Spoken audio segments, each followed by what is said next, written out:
Salute, what's up, O'Shea? Hold up in the house. What's up, man? I'm gonna let you pick the first city, man, when everybody come in.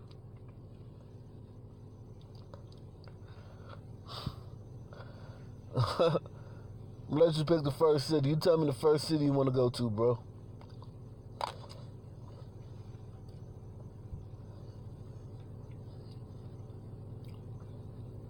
What's up, unicorns?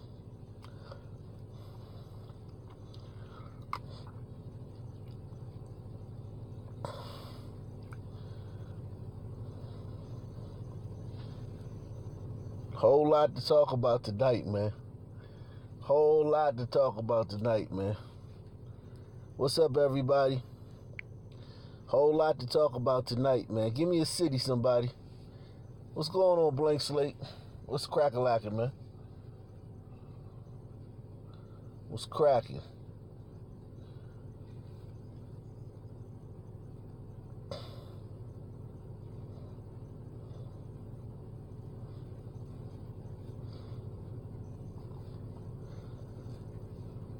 Whole lot to talk about. I might start with this story that I saved for y'all. Yeah, I'm gonna start with that. Get the show warm it up with this crazy broad.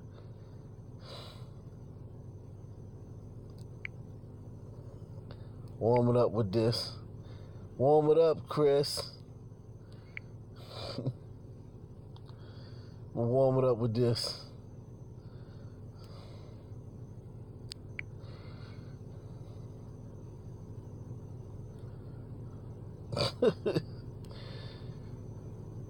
I'm about to. What's up, Jeff? Check out this bitch, man. This crazy bitch right here. How many of y'all seen this crazy broad right here, man?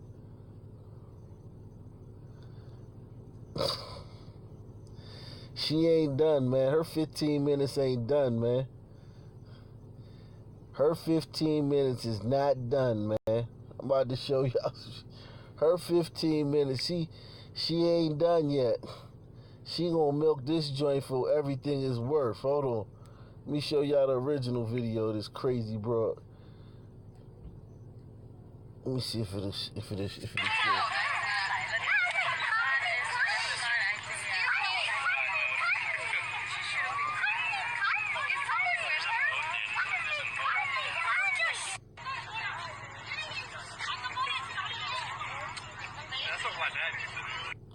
Even lions know not to start no shit with no black woman.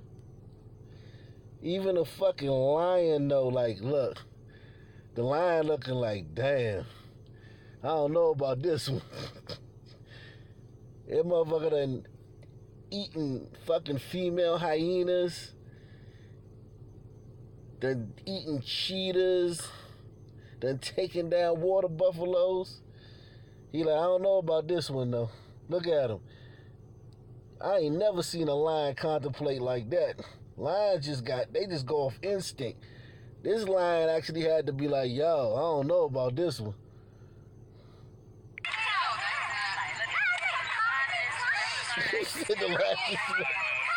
The lion can smell the testosterone. The lion smelled, he's like, he smelled that this, whatever this is, has more testosterone than me. Let me hold off here. Whatever this is, I don't know what it is, but it has more testosterone than I do.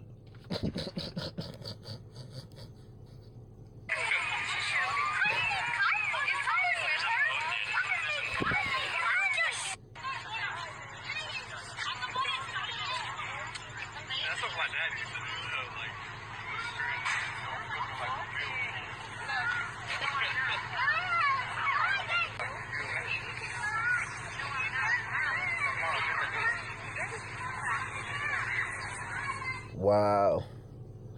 She punked the lion. God damn it. Here go her rap song, y'all. Here go her rap song. She got a new rap album. She got a new rap song, y'all. Check it out.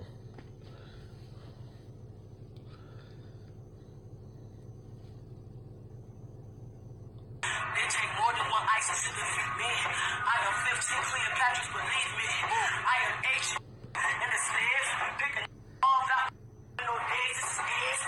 I am coming with the flares. I take your age, take your prison, take your D. I am it. This book line. From the flesh, I am and the best. Bulletproof head. Your chest, I am possessed. So that's how the shit. This is that you never see. From your knees, I am in shit. Ride that, no replace. I am it, nigga. Fuck me. I have to make them with no chest.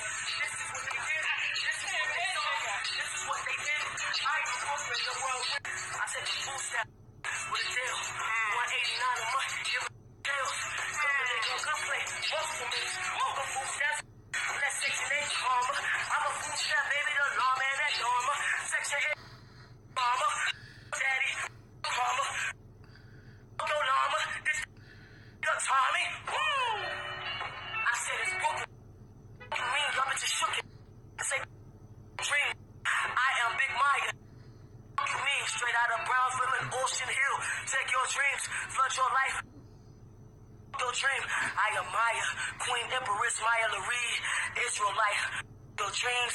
I am Hebrew. You seen. I am it. I done did you never seen. This that Brooklyn. Bow down. Shalom. That kingdom come. Zion, Laurel Hill, we in the building. You miss education and go and note us. Oh, man.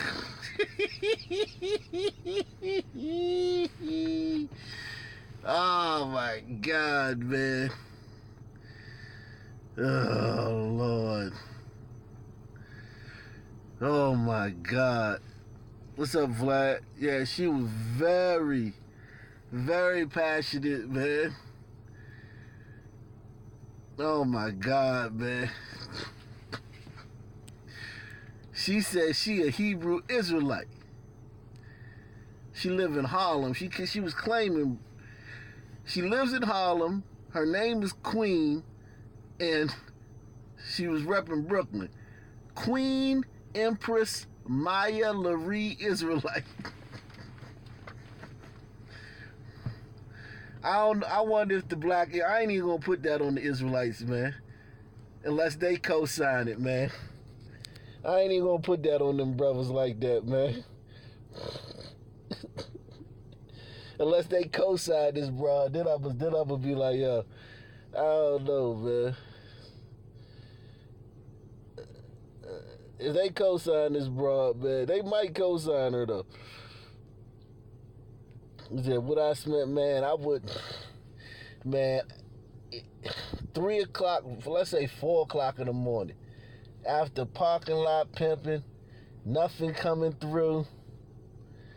Me and the crew, we ready to turn it in. And here she come, ready to let everybody hit. Maybe, when I was like in my 20s, maybe.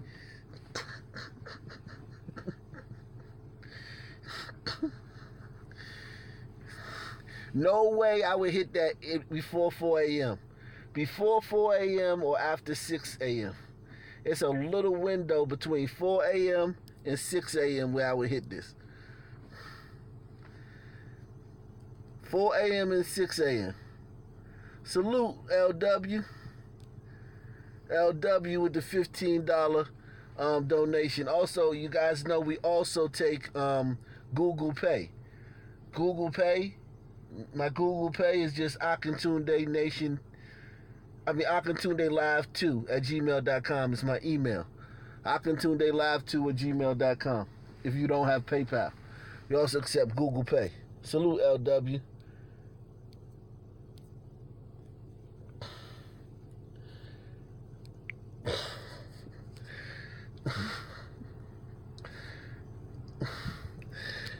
Nah, listen, I'm telling you, man, it gotta be after 4 a.m. and before 6.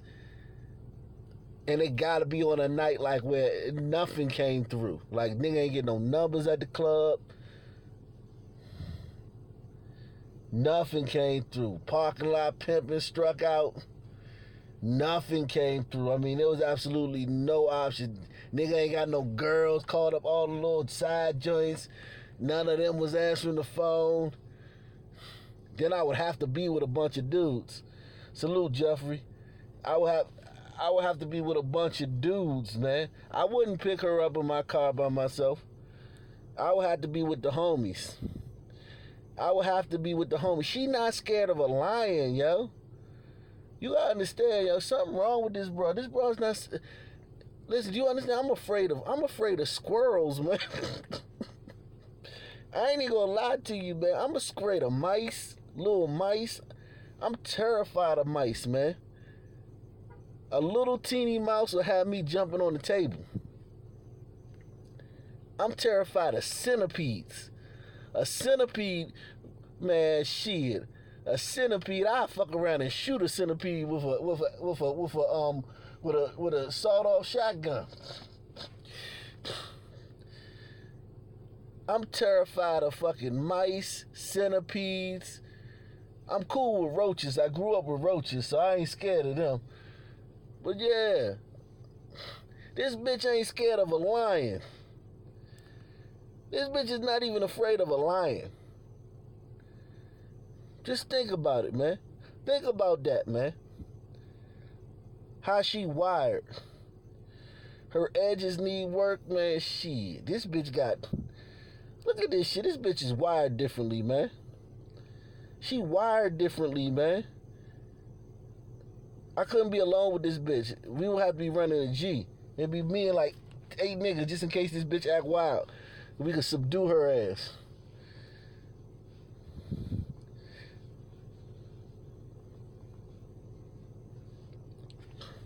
She a wild joint, man.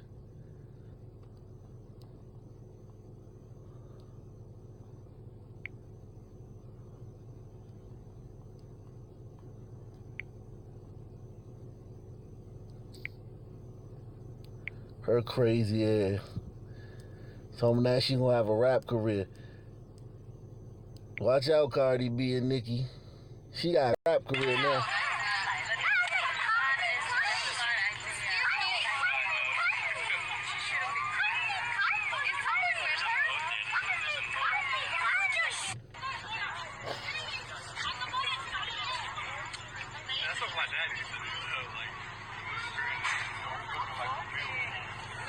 Line looking like, yo, what the fuck, yo? Line look confused as shit. Line like, yo, I don't know. Line looking like... Oh, shit.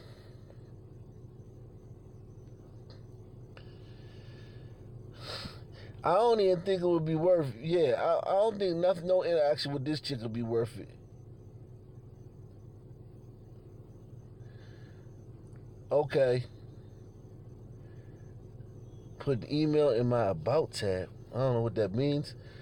But you sent me an email, is that what that means? You said they're having a spiritual connection. They connected on the animal level. She know how to connect on that animal level.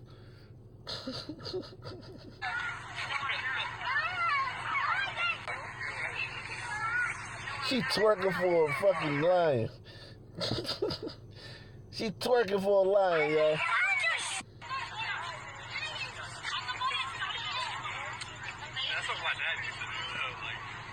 What's up, LW?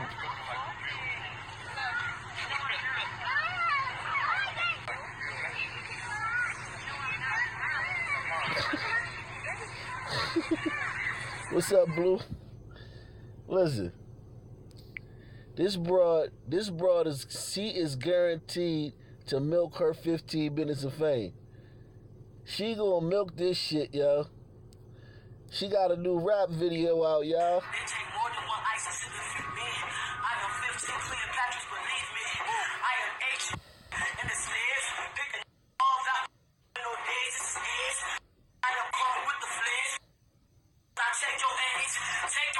take your deep.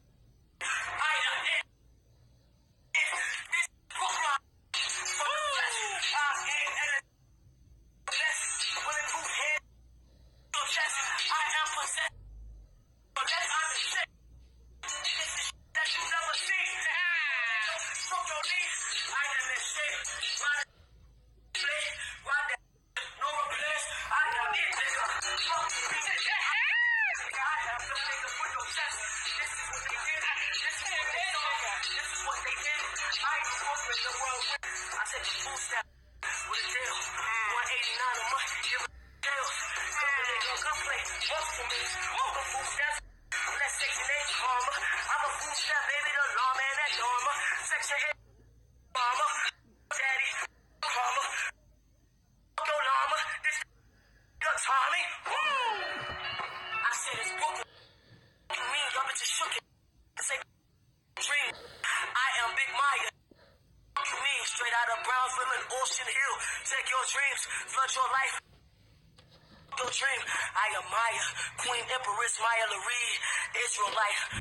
Your dreams. I am Hebrew. You seen? I am it. I done did you never seen. This that Brooklyn. Bow down, Shalom. That kingdom come. Zion, Laurel Hill, we in the building. You miss education and go and note us. Oh my God, man. Her 15 minutes, boy, she milking that shit. I ain't mad at her. I ain't mad at her, man. She say, fuck that. Y'all gave me some attention. I ain't going away. The police still looking for her, though. She gonna get arrested. The police looking for her.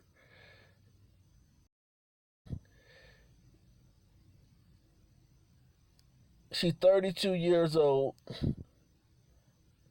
Her name's Autry. Her real name is Autry.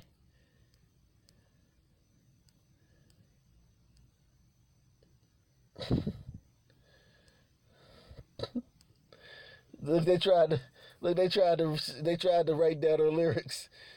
The video was captioned, I am Karma Dharma with the flames. I am 15 Cleopatras. Believe me, rapping and doing push-ups at the same time. My name is Queen Empress Maya Laree Israelite. And don't you motherfucking ever forget it. So she claims to be a black Israelite.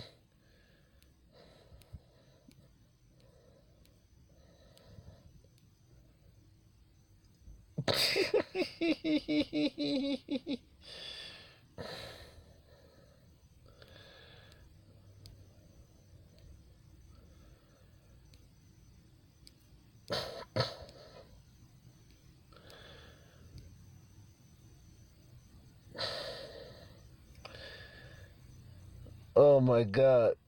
In the video she said, I'm about to go fuck with Mother Nature.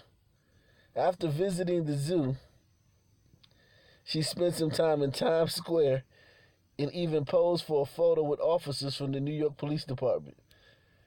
A representative with the NYPD told the Daily Mail that the complaint report was filed against the woman. The zoo said her actions in the lion enclosure was a serious violation and unlawful trespass. They said they have zero tolerance policy on trespass and violation of barriers.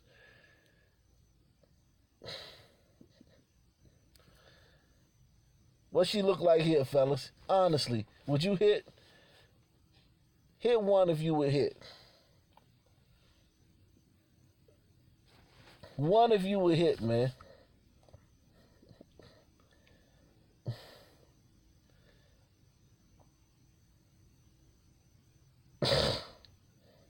One, don't tell nobody. That'd be a sexual encounter for the ages, man. Be honest, man. Oh, you ain't got a lot to kick it, man. Y'all do not have to lie to kick it. Just hit that like button, man. Make sure you hit that like button. Don't lie to kick it, man.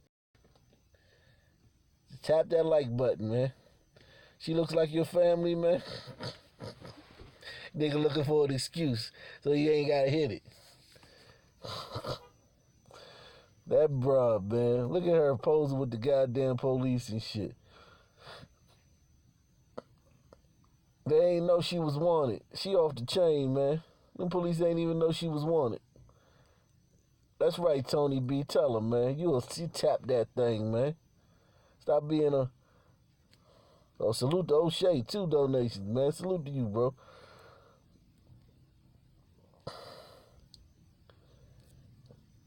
Let's go back. Give me a city, man. Somebody give me a city, man. Give me a city, man. The nightly news and Odd Nation news you can choose. We getting started here, man. Give me a city, man.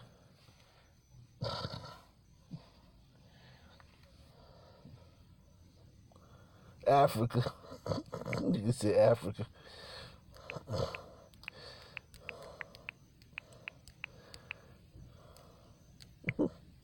You mean Jafrica? Do you mean Jafrica? Because if you see me in Jafrica, that's different. Oh, man. Niggas be causing all types of problems, man. Oh, man.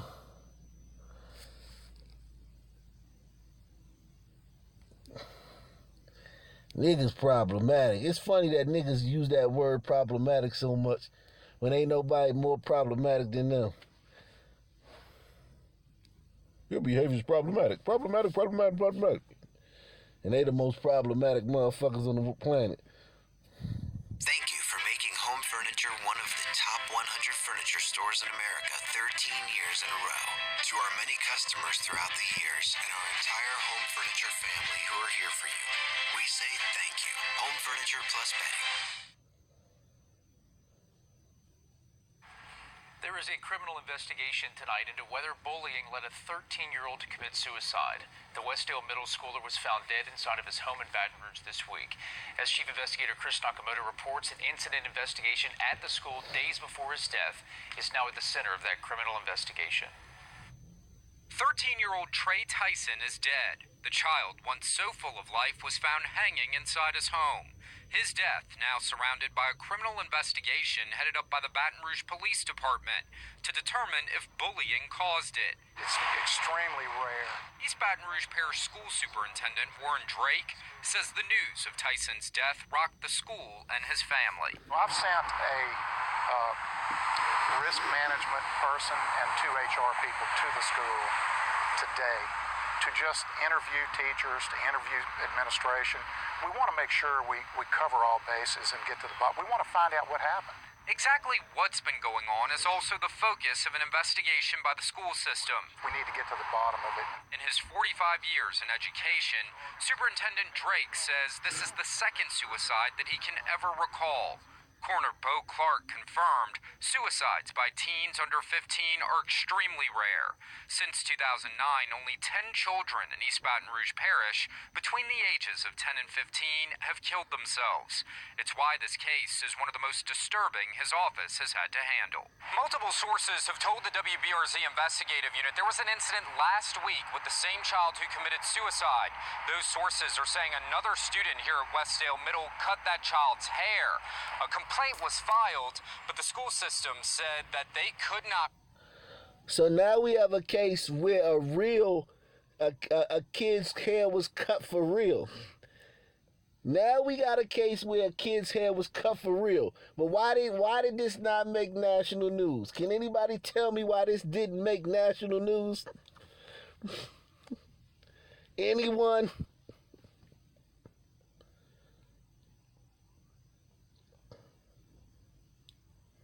Can somebody tell me why this child's hair being cut before he ended up killing himself? Nigga on nigga, thank you. A nigga cut this boy hair. That's why. That's why you ain't hear about it. The little black girl lied and made up some shit and made national news. This little nigga killed himself because they was bullying him and cutting his hair, and you ain't gonna hear a peep about it nowhere.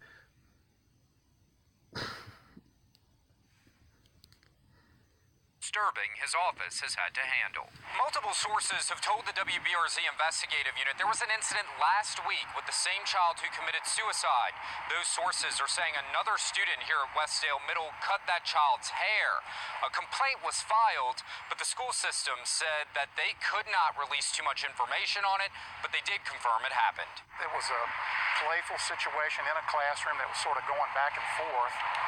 And when that incident happened, the family was called in, the SRO was called in. They all talked over a period of time till about 5 or 6 that evening. And they had a good conclusion to that conversation. The East Baton Rouge Parish Sheriff's Office confirming to WBRZ an incident report last week turned over to the Baton Rouge police investigators as part of that investigation. The bullying was terrible. Friday, Tamara. Yeah, they call it playful when it's niggas. Them white boys, they was trying to make them white boys seem like the fucking Ku Klux Klan and shit. They calling this shit playful. Anybody went to a motherfucking black school or public school anywhere know that the bullying ain't playful.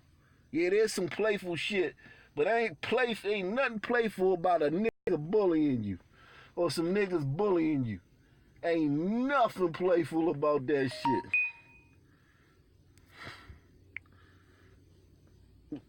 What's up, Chris? Johnson wiped away tears, thinking about what happened following Tyson's death. Again, another sister that without the tear duct glitch. Why don't none of these sisters come with the tear duct glitch anymore? None of the BT-1000s. I think we saw a BT-1000 with the tear duct glitch in her program the other day. Look at her. She ain't even crying.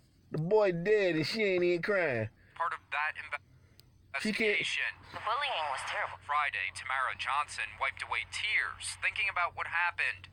Following Tyson's death, she talked to her own kids. As I sat them down last night, actually, and I sat them on the couch and I told them about what happened to this little kid. And I let them know that if anything is going on at their school, any type of bullying, they can come to me. They can tell me about it, and I'm going to take action. For those who knew the child and his family, their heart aches, and so does making sense out of why this happened. I just can't say enough about how sorry I am to that family and just how sorry we are as a district and as a school. And just we want to say we love you, and we just want you to know how much we care for you. Those rocked by this tragedy want other kids who are suffering to know there's a way out. Chris Nakamoto, WBRZ News 2. There are plenty of resources available. We have attached links on where to find help on our website. So we got a real fucking kid, and he had a nice head of hair though. I ain't even gonna lie. That little motherfucker had. Part of that. That little motherfucker had a nice head of hair. What happened to this little to me? They can tell me about it, and I'm going to take action. For those who knew There the you child go. and his family. He had a nice head of hair, man. Look at all that damn hair. Some little jealous motherfucker. Some little jealous, nappy-headed nigga. Was probably jealous. Oh yeah, jealousy is very real. I got some theories about the jealousy in the hood, but I don't know if I want to get into that right now. But yeah, yeah, little nigga jealous and shit, cutting the boy hair. You ain't hear shit about this all you heard about, but a fucking black girl lied. She lied.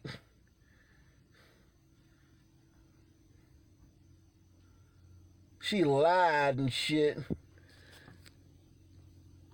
This shit make me sad, man. Cause he's right. Black kids don't really kill themselves. Black people, we don't kill ourselves like that. White people kill themselves a lot. You should see the white suicide rate versus the black suicide rate. The white suicide rate is like the black homicide rate. No bullshit. Black people rarely kill themselves, man. Very rarely, man. So they must have been doing some serious bullying. to make this kid want to kill himself. No joke though. The black suicide rate is very low. Black people very rarely kill themselves. White people kill themselves all the time. Asians too. Whites and Asians always kill themselves. Like they literally like, that shit is bad, bro. But yeah. He said too much testosterone rather than said. I don't know if it's that. I think it's just like regret. You gotta have like regret and remorse. You gotta feel bad. Like nigga don't really feel bad about shit. Don't regret shit like that. Niggas don't have that type of regret, man. You know, you gotta like think about shit. It's like some shit gotta be like, you gotta be troubled about some shit, worried about some shit for a long time. Niggas ain't worried about none of that shit. Police arrest fourth person after man's murder in Baton Rouge apartment. So this is the fourth person they arrested. Let's look at the other three. God damn, ODB. If that nigga don't look like ODB, I don't know who the fuck do. If that nigga don't look like ODB, god damn. That nigga look like ODB like shit.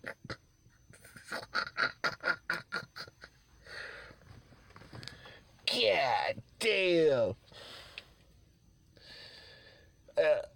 Here come all the conspiracy theories. Y'all, ODB faked his death and moved to Baton Rouge. Let's see the other nigga look like. God damn. There's some rough looking niggas down them parts, man. I wouldn't be nowhere around these four niggas. I'm sorry. I wouldn't be nowhere near these four niggas. I wouldn't be nowhere around four niggas, period. But especially not these four niggas. This big square jaw nigga.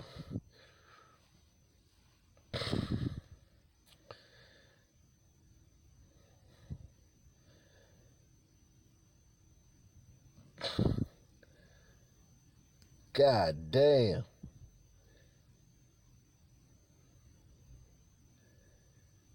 Boy, oh boy. This looked like the first photos they took of niggas when they unloaded the slave ship. God damn. Let's see what these niggas did, man. Baton Rouge police have arrested a fourth person in connection with a fatal shooting that occurred Monday, September 30th at an apartment complex near Sherwood Forest Boulevard. Baton Rouge police confirmed 28-year-old Tony Hunt Jr. has been arrested and booked on one count of second-degree murder and obstruction of justice. On Monday, WBRZ reported that officers were called to the complex on Sherwood Meadow Drive around 3 a.m. and found 40-year-old Kerry Walker suffering from a gunshot wound. Walker was taken to a nearby hospital where he died. His roommates, Chris Johnson, James Johnson, and Shamika Foster were arrested. While in custody, both Chris and James Johnson told police that Tony Hunt was a willing participant in the shooting. Oh, they snitched. They snitched, y'all. Them niggas snitched, man. Oh, man. While in custody, both Chris and James Johnson told police that Tony Hunt was a willing participant in the shooting. The two men went on to explain that Hunt entered the apartment with them, aware of the fact that James Johnson was armed with a handgun. Once inside, multiple shots were fired, and Hunt allegedly collected the spent shell casings and disposed of them. The shooting remains under investigation. Oh, man, Tony. I feel bad for Tony, man. Them niggas snitched on Tony, man. That's fucked up, man. Them niggas ain't shit for that.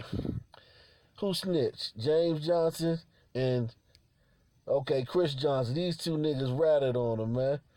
That's fucked up, man. Y'all niggas ain't shit for that, man. Free Tony, man. Free Tony Hunt Jr., man. Free Tony Hunt Jr., y'all. God damn it.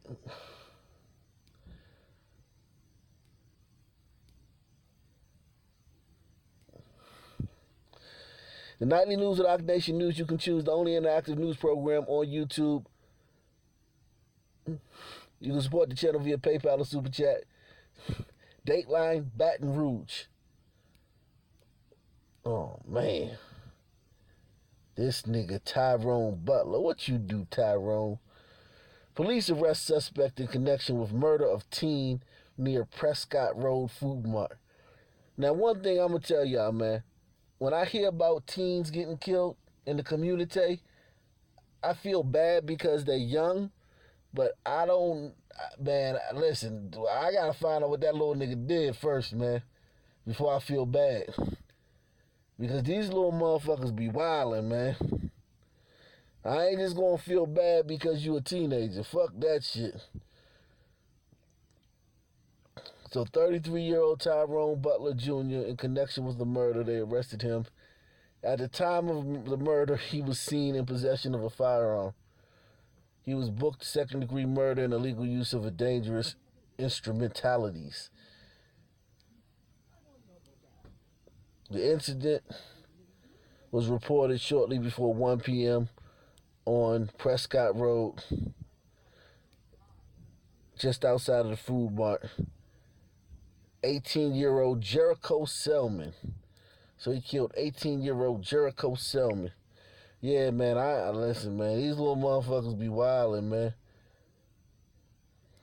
I ain't gonna just automatically be like, oh, a teen got killed. It's the worst thing in the world.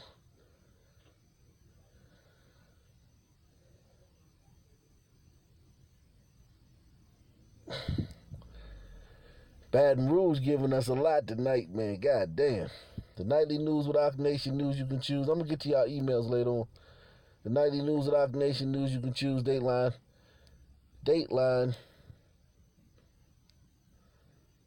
Baton Rouge.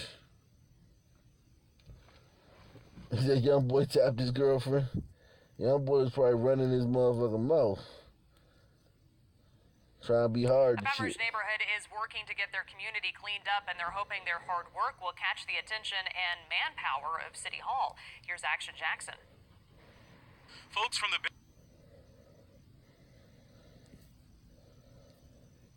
Belfair area say they're fed up with the lack of maintenance in their neighborhood. Snakes, rats. Hold on, man.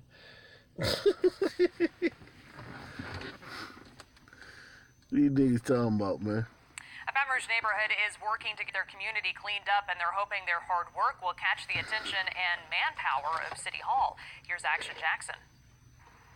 Folks from the Belfair area say they're fed up with the lack of maintenance in their neighborhood. Snakes, rats. It stinks. I mean, anything disgusting, you name it, this is what it is right here. Ronrico Laborde says this dirty canal is causing major concern for folks who live here. He says the city parish is neglecting cleaning the canal despite multiple calls to 311. They used to come out every summer and clean the canal up, but I mean, 20 years ago, we haven't seen nothing. Laborde says his neighbors recently came together to start working on cleaning initiatives to beautify their neighborhood. Many of them hopeful it will encourage the city to step in. I has reported to the city 5, 6, 7, 8, 9, 10 or so. Everybody in the neighborhood has been reporting. We haven't got no results of cleaning the canal yet. Ellen Maple says she's been here since 1974. She says she's even more concerned for the kids that live and play here. And it's sad, you know, because the kids growing up, they don't want to live in no nasty neighborhood. But we had snakes and possums and coons all coming out, and we don't want that in our house. That's known in us. Well, there's more than one safe place for coons. This is not the only safe place for But we had coons. snakes and possums and coons all coming out, and we don't want that in our house. That's known in us. face and the cheering all around him out and about. Maple says she's hopeful something gets done soon before this overgrown canal takes over their lives. Now we need to get all the weeds and the trees that's growing above the fence almost out of the canal so the animals won't come this winter and hide and get us. And hope not. In Jesus' name, that's all I got to say. Thank you. I submitted the neighbors' claims to the mayor's office. They have not yet responded. Donovan Jackson, WAFB 9 News.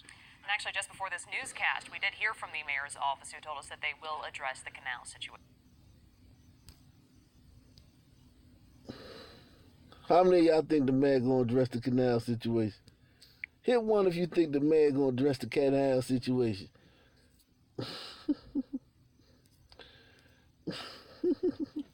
Hit one if you think the mayor gonna address the canal situation. Salute, Black American. I'ma get it. He said check your emails, forget about this other shit. I'ma check your emails after I finish Baton Rouge, man. Baton Rouge got a lot going on, man. Baton Rouge got a lot going on. We can't even get out of Baton Rouge, man.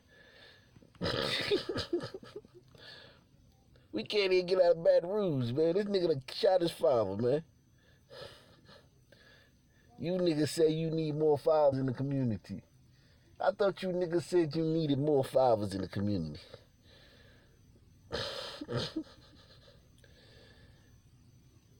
Somebody post the email address. akintunde live2@gmail.com. Dang, this nigga shot.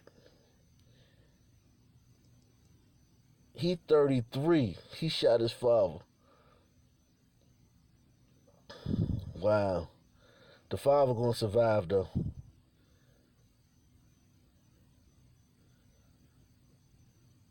Wow, this nigga shot his father. I thought the community needed more fathers, man.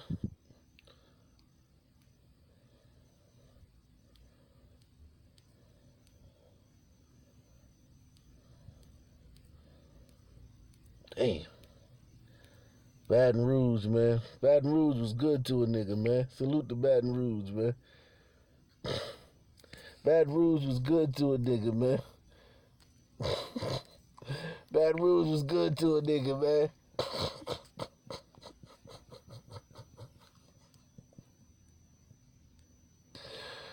Baton Rouge was good to a nigga, yo. Let me see. Let me get to your joints, man. Y'all think of some cities, man, so I can go to after I finish with these damn after I finish with Black American videos, man. Oh man. After I finish with Black Americans videos, man. Think of a city. Oh my God. In our Crime Stoppers Fugitive of the Week, police are looking for this man, Derek Robinson.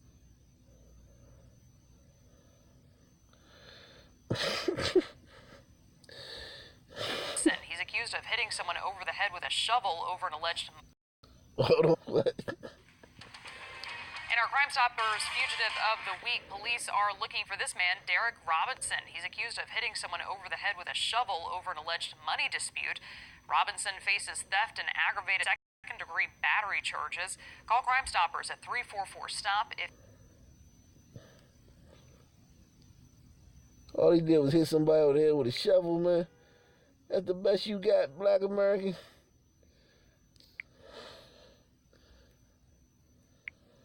That's all you got, nigga getting hit upside the head with a shovel.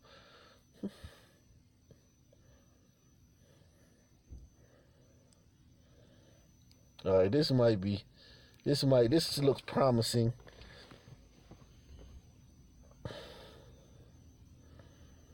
Run that cheese.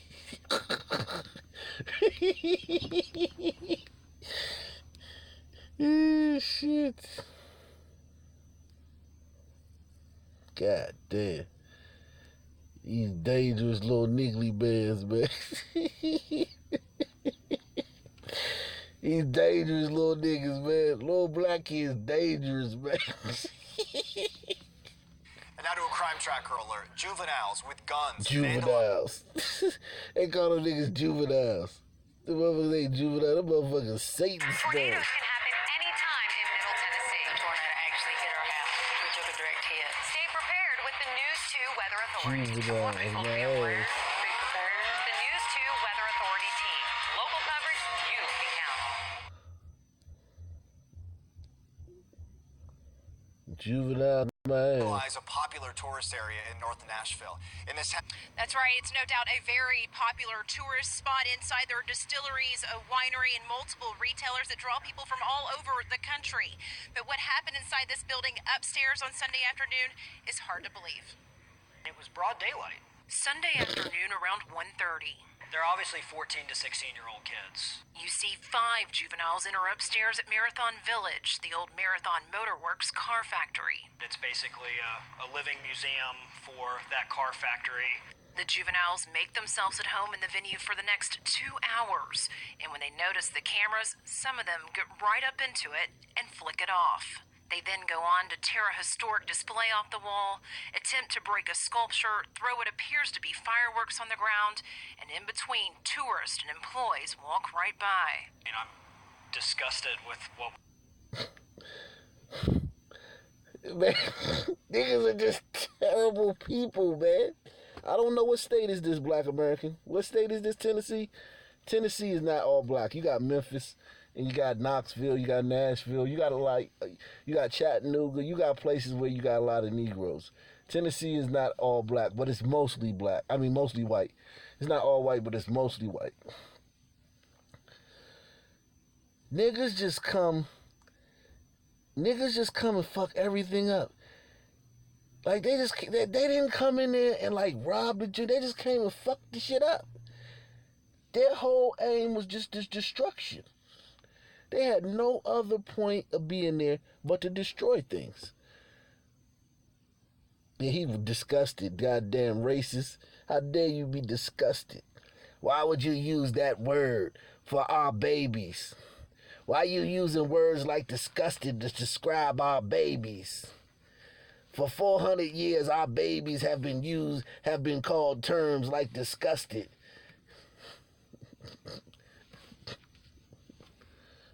was on the video.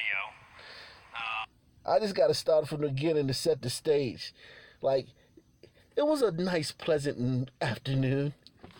The sun was shining. The daffodils were swaying in the wind. And come niggas, fuck it up.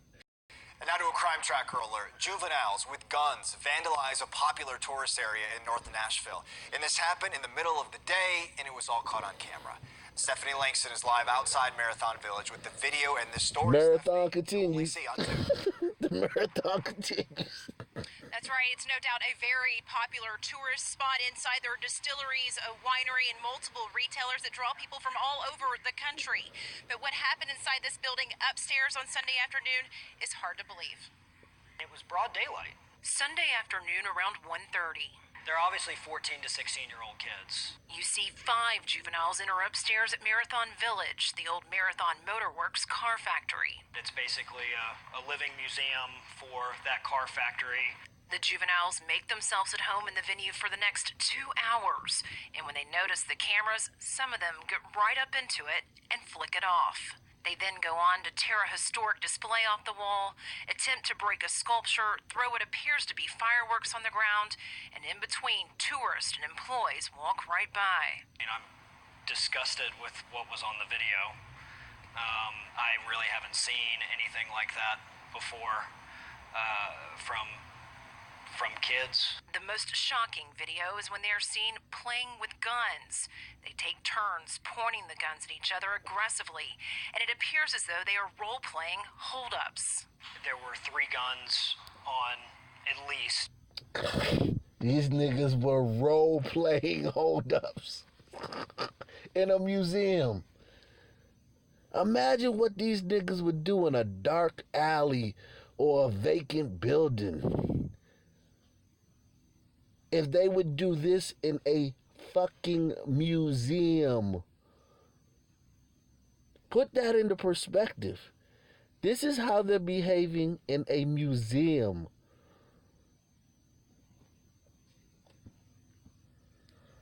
On them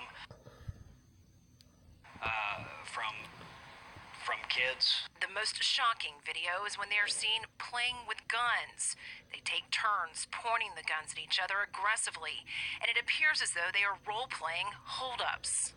There were 3 guns at least on them, and they were pointing them at each other. They were pretending to do hold-ups. They were playing dead. One would point the gun at each other, at one of them, and then the other would fall. And there's a couple of times where they have the guns out, and then when somebody comes up and walks near them, they put them away or where they can't see them. At one point, and I'm guessing they were reloading a clip or something, but one of them throws a clip across the floor, and then they go. I mean, at one point, a gun is on the floor too. And before leaving the building, the property manager says they vandalized the men's bathroom, leaving a hole in the wall, toilet paper throughout, and parts of a gun in the toilet. It should make the whole community angry. One of them niggas shitted a gun. Man. Oh my God, man. Oh my God, man.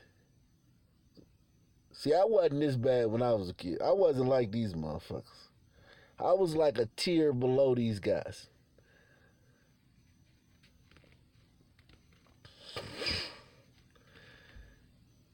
I didn't start like doing this type of shit till I was probably like 17 or 18, maybe.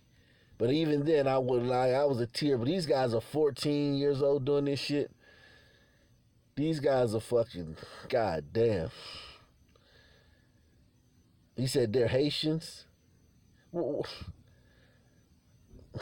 What city is this?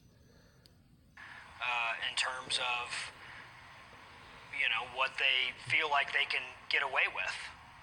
Because they obviously felt very comfortable that they could do all this with no repercussions. And after... Hold on. That white man said something very interesting. He said they felt like they could do this with no repercussions. But I thought that if you jaywalk, a police gonna come and blow your brains out if you're a black person. I thought if you're a black person and you spit on the ground, a police just gonna come up and blow your brains out. And nothing gonna happen to them. Spending nearly 2... In terms of, what they feel like they can get away with. Because they obviously felt very comfortable that they could do all this with no repercussions. And after spending nearly 2 hours inside the building while it was open for business, they weren't done. They then came across the street and vandalized a vintage car and also the Lightning 100 van. I'm working on that part of the story for News 2 at 6. Reporting live. So they weren't done. They weren't done. They went to another place. They went to 2 more places and vandalized them. Solutions, y'all. Solutions. Solutions, y'all. Solutions. Anyone. Solutions.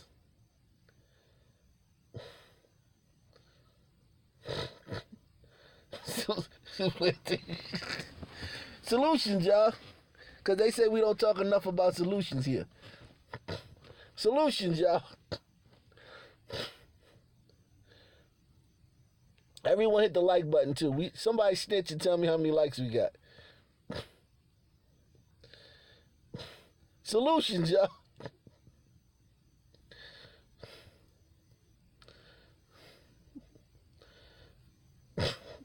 $12 likes? God damn. That's fucked up. From North Nashville, Stephanie Langston, News 2. So this is Nashville. Solutions, y'all. Solutions, anyone?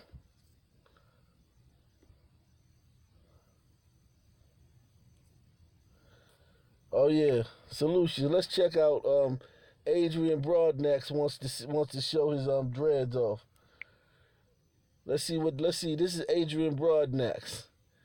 Wow, man. Are you bald? Is that why you have that damn Is that why you have that damn bandana on? You got a hole in your dreads. You got a hole in your dreads, bro. This Adrian Broadnax from the chat. Oh, you're not bald? Oh man, you doing big things then, bro.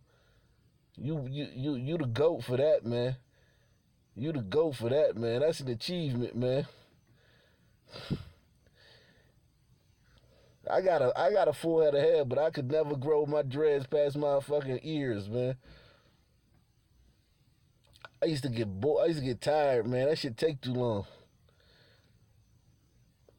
Ladies, this Adrian Broadnax, y'all. He's single too. He's single and ready to mingle, ladies. Okay, ladies. Adrian Broadnax said he's single and he's ready to mingle.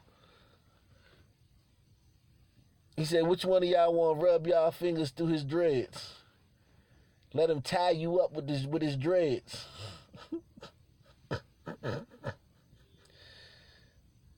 He said he looked like a young Cuba Gooding. This nigga don't look like a young nobody. Yeah, he look like a musician like shit. He look like he played a bass for a fucking reggae band or some shit. Look like he a part-time bassist and shit. If your bassist gets sick, you could call him and shit. He'll show up. You just gotta give him an hour's notice.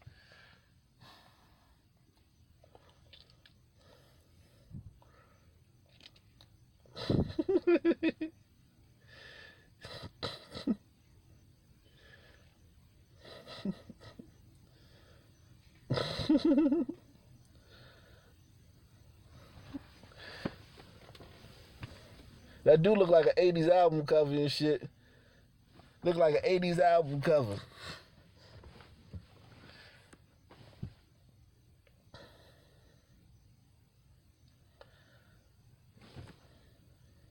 Oh, you can't sing at all? You look like that look like an 80s album cover though.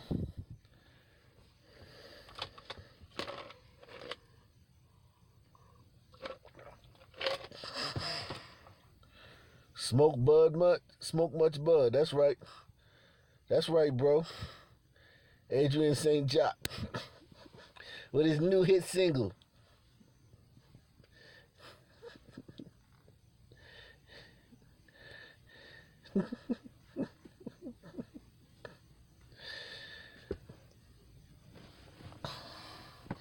Adrian St. Jock with his new hit single, Camouflage Love.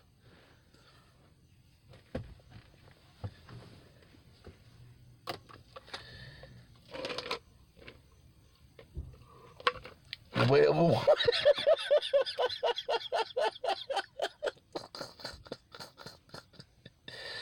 The way of a woman.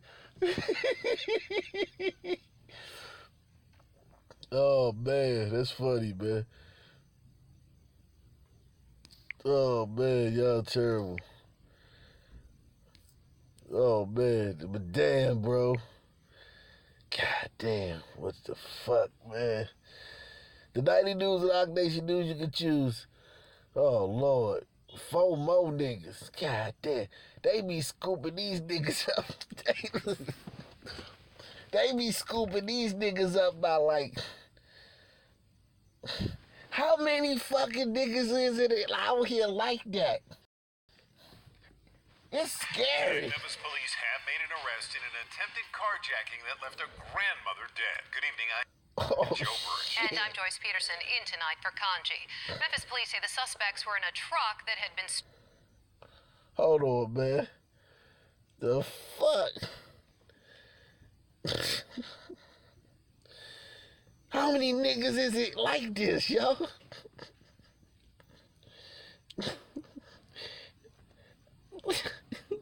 Right. You look like tomorrow when you watch college football, it's gonna be like 100 games on tomorrow. Nothing but niggas. Where are they getting all these niggas from to play football?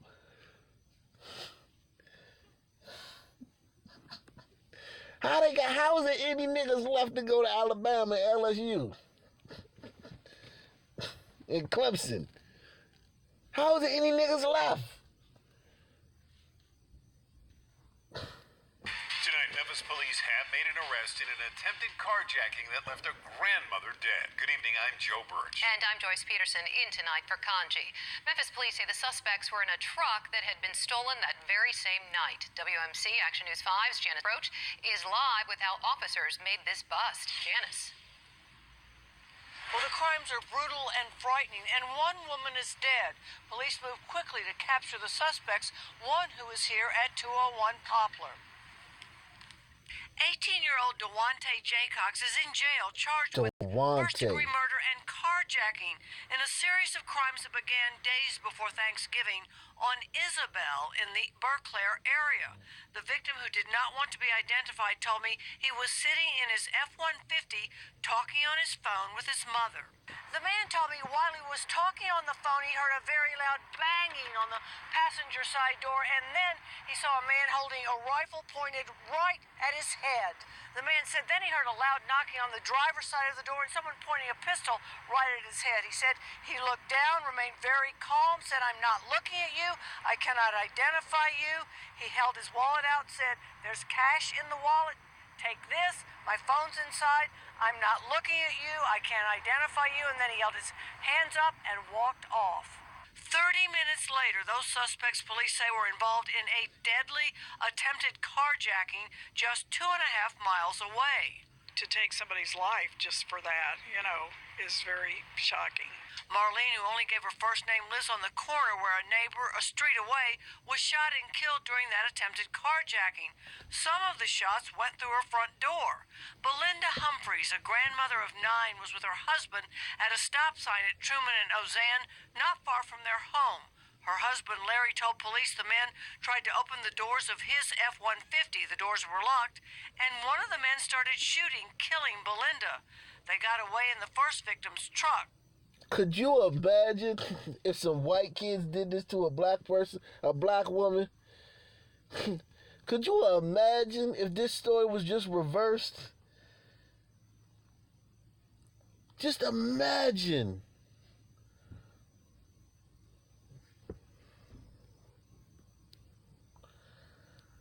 On the corner where a neighbor a street away was shot and killed during that attempted carjacking. Some of the shots went through her front door. Belinda Humphreys, a grandmother of 9, was with her husband at a stop sign at Truman and Ozanne, not far from their home. Her husband, Larry, told police the men tried to open the doors of his F-150. The doors were locked, and one of the men started shooting, killing Belinda. They got away in the first victim's truck. On Tuesday, police spotted 4 men in the truck who took off running. Police captured them. Now, police have not named the other 3 people in custody or said if they are juveniles. Investigators say Dewante Jaycox has admitted to being involved in both crimes. Live downtown, Janice Broach. So Dewante has already confessed. So Kim can't really help Dewante. Kim Kardashian can't really do shit for Dewante. He done already confessed. I'm telling you niggas out here now, stop confessing and stop snitching, because Kim Kardashian is trying to empty the jails. Kim Kardashian out here, if you don't confess, Kim Kardashian can get you out. As long as you don't confess, Kim can get you out.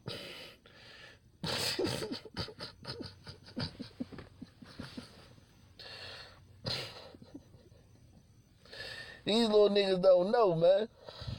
WMC Action. God, dog. God, dog.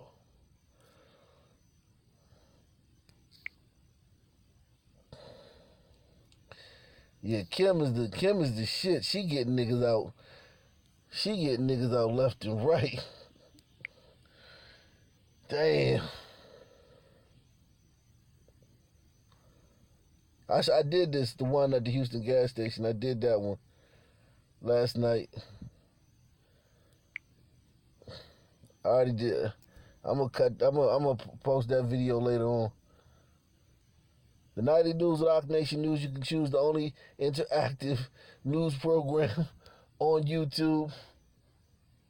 God damn. If you'd like to support the channel, you can support the channel via PayPal. We did this one last night, too. We did all this last night, Black America. Where the hell was you at last night, Black America?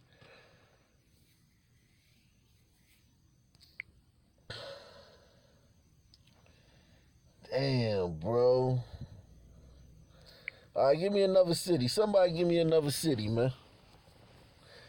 The Nightly News with Rock Nation News you can choose, man.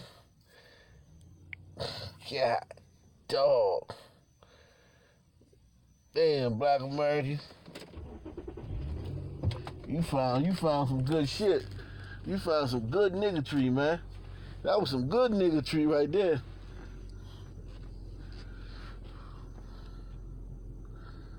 That was some real good niggatry. I ain't even gonna lie. That was some good grade A niggatry. You found some good niggatry right there, bro.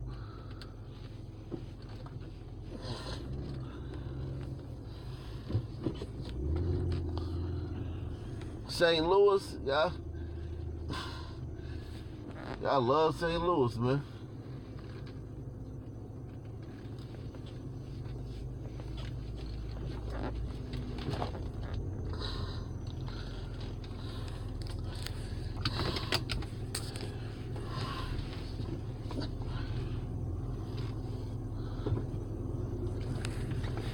Y'all love St. Louis. Shreveport. All right, we go to Shreveport. We try Shreveport. Shreveport. We went to Shreveport one time a while back. It wasn't hitting on nothing. But I'm willing to give it another chance because I know it's niggas out there. There's a bunch of Negroes out there.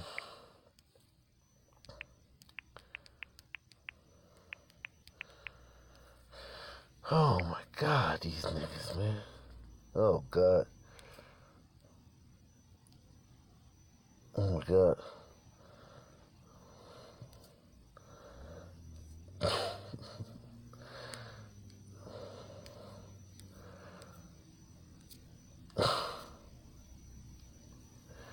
You said it's instinctive. How many likes I got down, man? I better have 20, man. At least 20, man. Everybody hit the like button. Shreveport police officer put on probation, ordered to resign.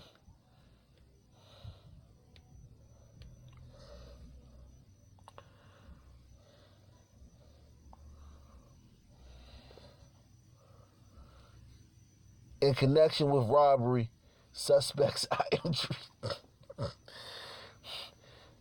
This police officer got to resign because a robbery suspect got an eye injury.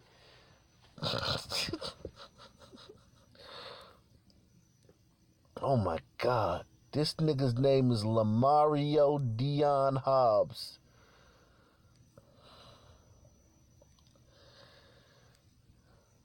A Shreveport police officer accused of kicking a robbery suspect in the eye has been placed on probation. The Caddo District Attorney's Office reports. William McIntyre, 33, also has been ordered to immediately resign from the police force that he joined in 2012, and he must take an anger management course. The sentence was ordered after McIntyre pleaded guilty to the charge of simple battery. The charge arises from the arrest of 33-year-old Lamario Dion Hobbs of Ringgold after a foot chase on August 29th. McIntyre allegedly kicked Hobbs in the face after the robbery suspect was subdued, placed in custody, and not resisting arrest. Hobbs was treated for a swollen eye and released from jail.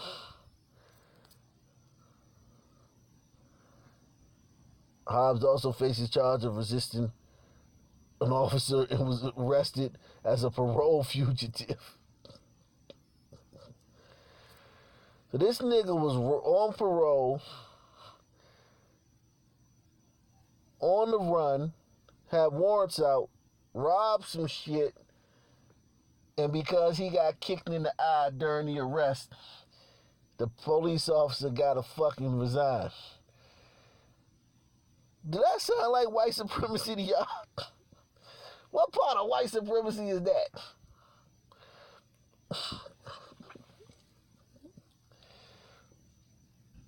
Man, you could just be a degenerate scumbag.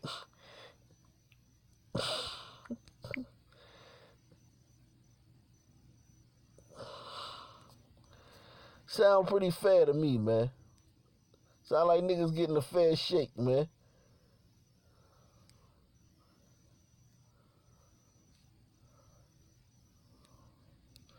Sound like niggas getting a pretty fair shake around here, man.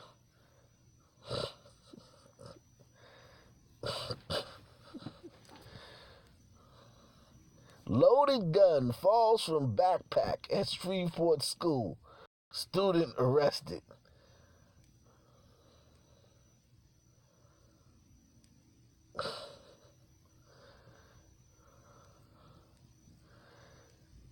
The student was arrested Monday at the Caddo Career and Technology Center.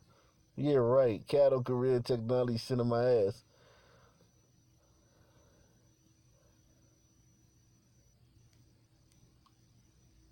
The student told authorities there was no intended target.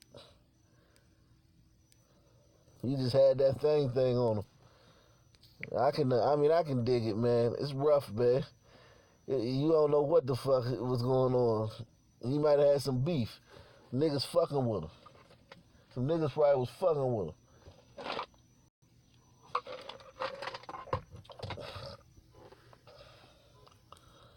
Some niggas might have been fucking with him. And he felt that he had to have that thing on him.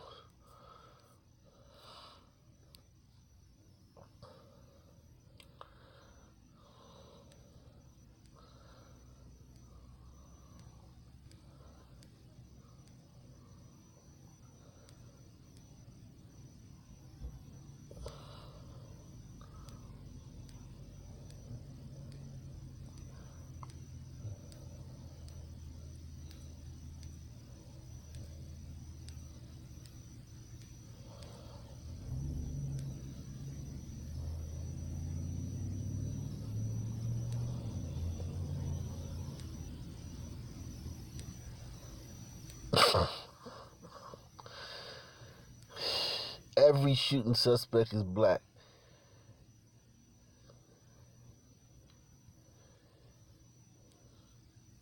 Every single shooting suspect is black.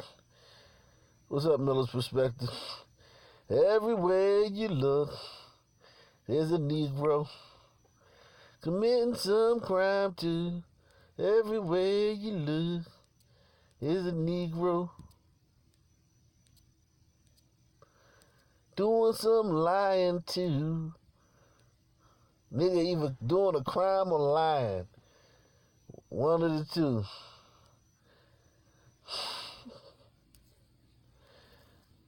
Nigga either lying or criming. God damn you nigga.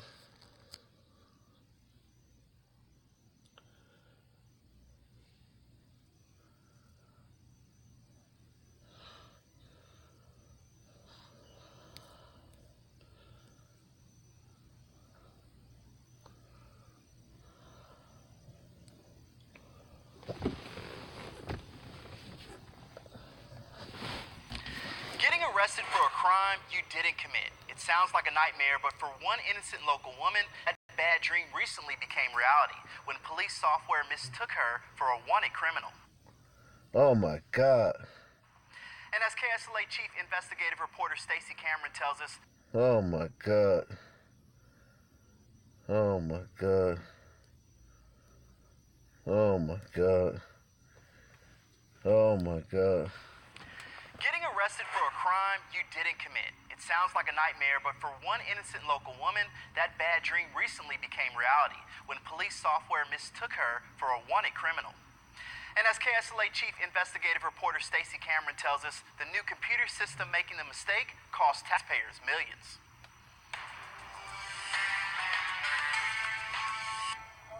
Well, we ran everybody, we checked, we confirmed there is an active warrant right now, okay? Video from dash and body cameras show the July 11th arrest of Carolyn Robinson. I'm going to cuff you in front, so if you work with us, we work with you, okay? Okay. By Bossier City Police. The only problem? She is an innocent woman who authorities now admit she was cooperative the entire time. Officers cuffed and took into custody after police computers misidentified her as a wanted man. We're switching over to a new software system, and there was basically an issue with the software program when it switched over. For Robinson, I was terrified. The terrifying mistake began at this intersection, a car accident. A lady hit me from the back. She thought was just a fender bender. And she just ran into me. Okay, well, what lane were you in, left or right lane? Until officers stopped asking about the wreck and started questioning her about a robbery. Also, Miss Robinson, I have to inform you, you do have an active warrant right now. When her name popped up on a squad car computer showing a felony warrant dating back to 2016. So I'm like, no, this can't be true. Video of the arrest shows Robinson calm and polite as officers put her in a police van, transporting Robinson to city jail. Tracy Landry is a police department spokesperson. The lady was nice enough and courteous enough to let us know that, well, I don't think I had that. I don't think that was really the case. While she describes the incident like this, our guys, of course, being the professionals they were, okay, let's go to the jail, let's figure this out. And sure enough, when they get to the jail, they were unable to locate the warrant, and she wasn't held for long then. Records actually show Robinson got arrested and locked up for more than 3 hours before someone working at the jail noticed a problem. Bossier City Police didn't have a valid warrant for Robinson's arrest, and the wanted robbery suspect was actually a man. You get me mixed up with a man, not a woman, a man. Robinson tells me when police realized the computer mistake, they apologized and let her go home. Through an open records request, I learned that software cost Bossier Police $3 million. The department put the system online in May, but just 2 months later, software problems landed Robinson in jail. So, of course, that ignites a flurry of emails the following morning on behalf of the officers and our supervisors to track down the problem, address it, and fix it. Emails between police officials and the software company indicate Robinson's wrong arrest happened because bad data got converted into the live environment of the new system. They were in the transition between the two systems. They were maneuvering through a lot of different things. Landry says Robinson's case was a one-time problem that quickly got fixed. So we were being very diligent and still are being very diligent in making sure things like that don't occur with the changeover. Like I said, very, very sorry for this. But recalling her arrest on a warrant that did not exist, I was puzzled. Robinson questions the diligence of Bossier police officials. I think they need to double check the system before they actually put it out there. Saying she's nervous someone else could wrongfully end up in police custody just like her.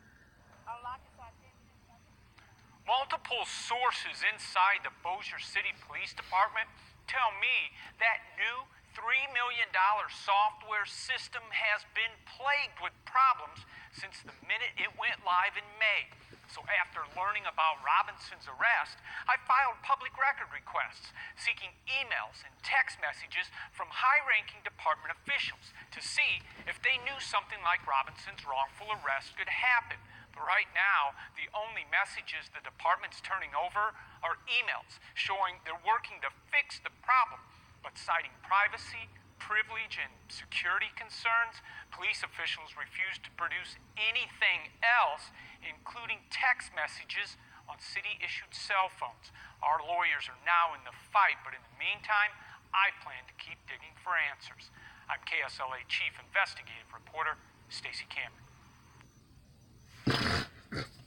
I'm trying to be nice, man. I'm sorry, man. I can't do that, man. I ain't gonna go. Y'all have y'all way with her, man. I'm not gonna just say anything about that woman, man. I ain't even gonna do that, man. Salute to her, man.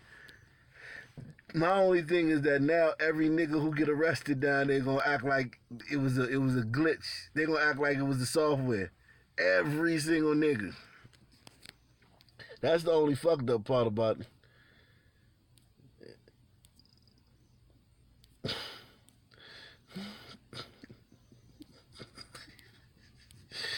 Oh God.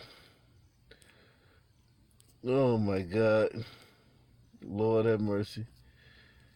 Oh man.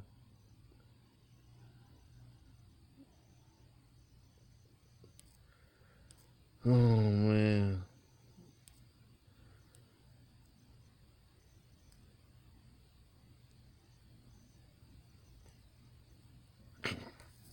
Shreveport is a motherfucker, man. They got some stories down here in Shreveport, man. They got some stories down here in Shreveport, man.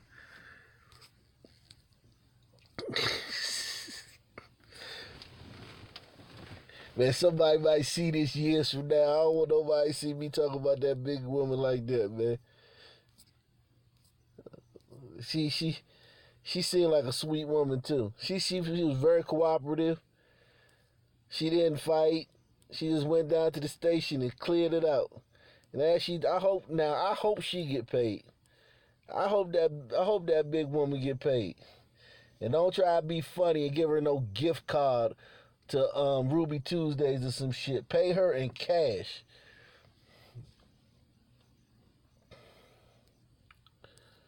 I hope she do get paid, man. I hope she do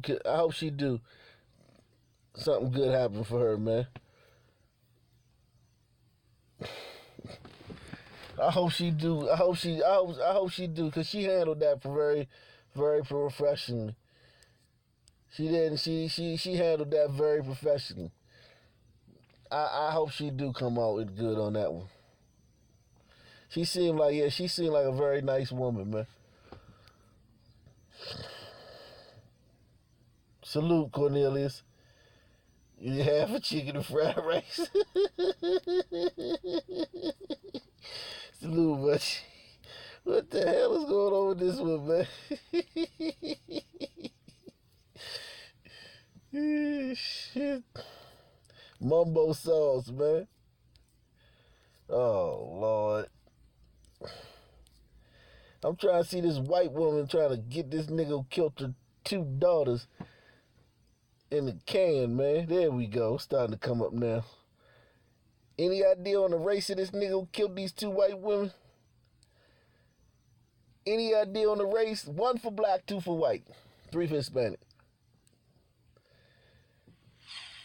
Nearly 3 years after a fatal crash and still no answers. An East Texas mother is beyond frustrated after losing her 2 daughters in a violent car crash in Carthage.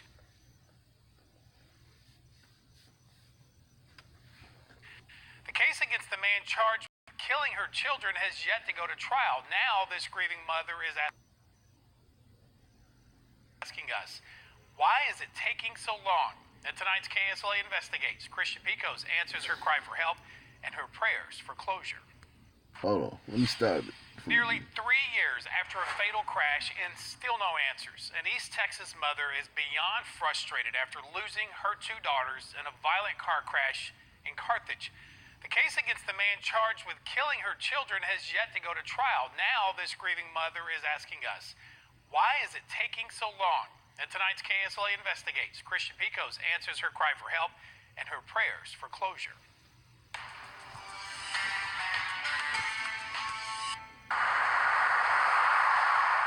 Lining this Carthage road, a sign. Not for directions, but for action. We're seeking finality. To help Barbara Schneider move forward. Sometimes I do actually feel their presence. Because it's been nearly 3 years since her life was seemingly left on the side of this rural road. We want it to be not hanging over our heads any longer. It's just torture. I feel like I've got a hole right through the middle of my body that'll never be filled. I feel like it's just a big empty space. In the early morning hours of October 15th, 2016, Barbara received a call from one of her 3 children, a call no mother ever expects. She said, "Mama, they're gone." That's the first thing she said. "Mama, they're gone." And I'm like, what? What? 2 of her daughters, 33-year-old Dana Bass and 35-year-old Melissa McCary, died in a wreck in Carthage. And I was like, no, this is not happening. This is not real. They're okay. According to a crash report, Dana and Melissa were stopped at the intersection of FM 699 and US Loop 59 just before 1 a.m. They traveled south across the intersection when their car was struck by a Mack truck. Their smashed sedan ended up in a ditch. The truck traveled 150 feet before coming to a stop. That's half a football field away. I died too, but somebody forgot to bury me. And that's really how I feel. I feel like on that day I died. Dana and Melissa's memory is forever engraved in stone here at the Footprints in the Sand Monument in Carthage. I knew how much they loved me. They knew how much I loved them. The driver of the big rig which slammed into the sisters is Cedric Jaquith. God damn it. God damn it.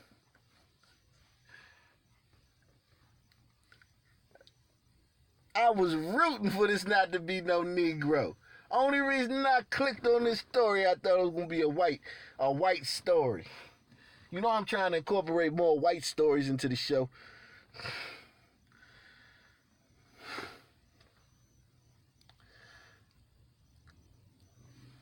I knew how much they loved me. They knew how much I loved them. The driver of the big rig which slammed into the sisters is Cedric Jaquith Grace, now 25 years old. According to court documents, a Panola County grand jury charged Grace with 2 counts of negligent homicide on March 30th, 2017. Grace was also arrested on a warrant on July 3rd of that same year, and jail records unveil his release 2 days later on July 5th. His bond was set at $10,000. But since Grace posted bail and walked out of jail, it's like this case has been set back in a corner and is gaining cobwebs. There's yet to be a trial.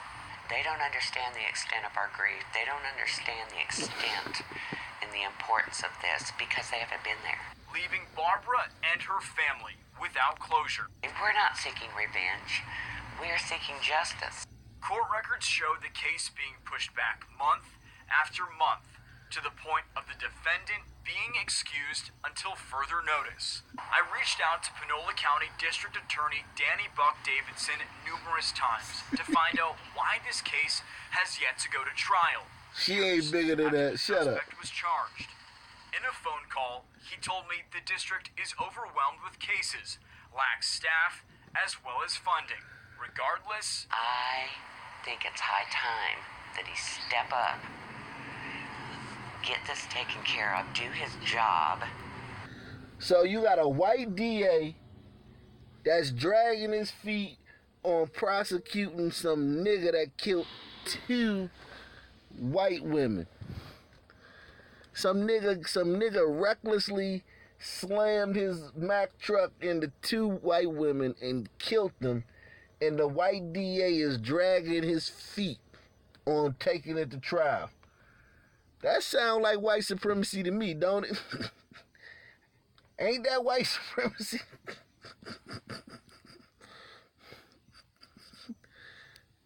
Look at him, Danny Buck Davidson.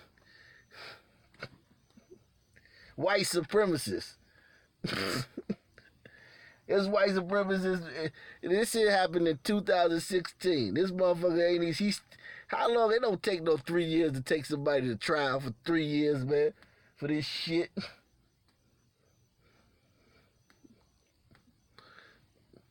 It's taking them 3 years to take this to trial. This big old black oaf that killed these 2 little saintly white women.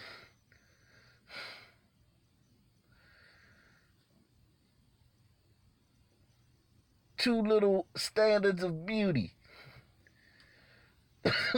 Two blonde ambitions. And this fucking cracker redneck white supremacist is taking 3 years to take it to trial. And there's still no trial date in sight. And all you hear is niggas talking about white supremacy and the justice system. Staff as well as funding. Regardless, I think it's high time that he step up, get this taken care of, do his job, and defend my daughters, and put this guy before a jury. Barbara hopes the district attorney clearly sees her sign for justice. For KSLA Investigates, I'm Christian Picos. And the Panola County DA says a docket call is set for the 17th of next month. That's when a trial date for that case could be set. We've reached out to Grace's attorney for comment. We did not receive a response. We, of course, will continue following this case. Oh, man.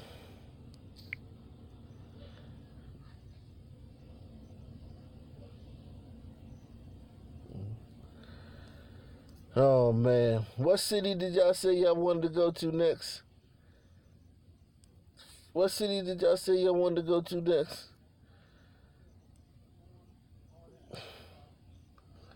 What city did y'all want to go to next?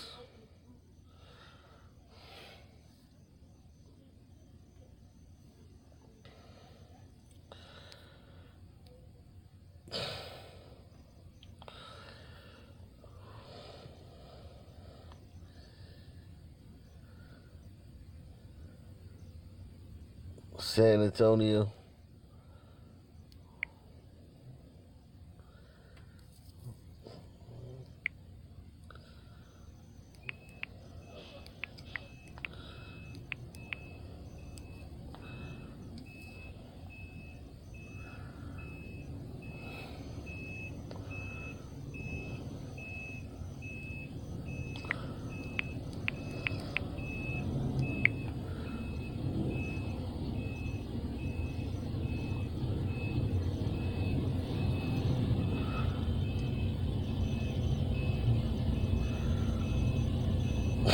They said Phoenix. Damn, this motherfucking truck behind me making all this fucking noise, man.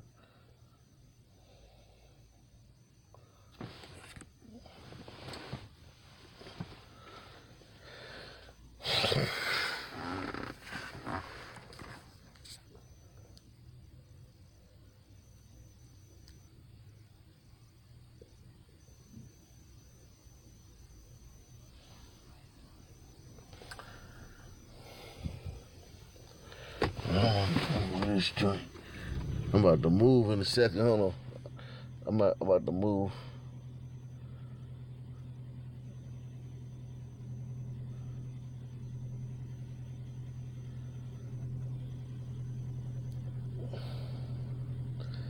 As you can see, there's a whole lot going on in fucking San Antonio.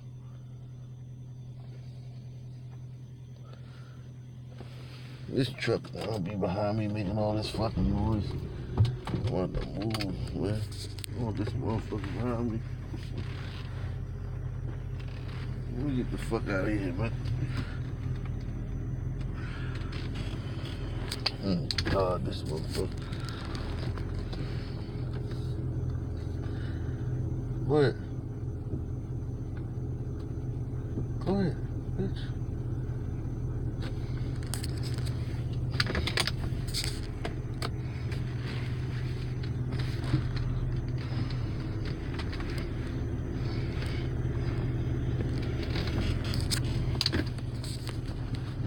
Yeah.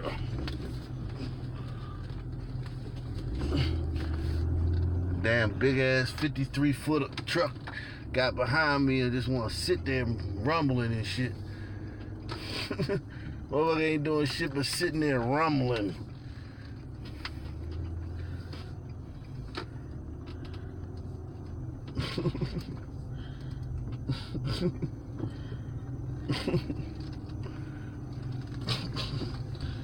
Just sitting there rumbling and shit.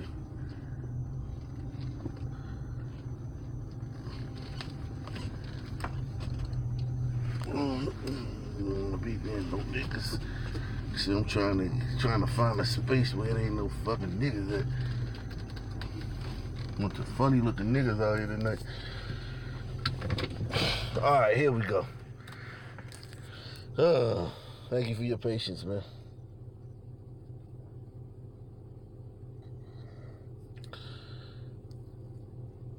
Let's see. 3 hospitalized. I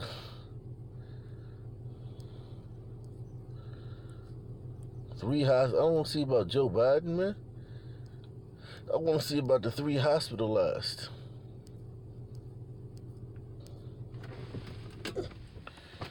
Salute 007. Just got paid Friday night. All is okay. Get it right. So I don't think they have no story for this one. I'm gonna have to read this one. They tricked us. They got a fucking thing with Joe Biden on it.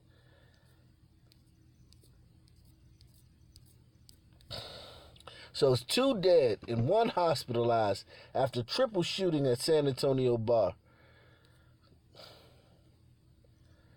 R.I.P. Johnny Kemp, man. 2 people are dead and a third was left in critical condition after a shooting at Southside Bar early Friday morning. The shooting happened just after 2 a.m. outside River City Saloon. This might be Spanish people. I'm hoping this is Spanish people, man. When police arrived, 1 man was already dead and the other 2 were transported to the hospital. One of the men in critical condition later died at the hospital. When officers got to the scene, they found 1 man dead between 2 parked cars and a second man nearby with a gunshot wound to the abdomen and the third man near the front doors with someone maintaining pressure on his gunshot wounds.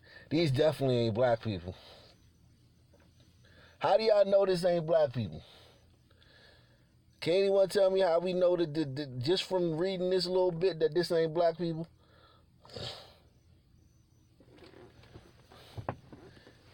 Anybody? Can anybody tell me how they know that this ain't niggas?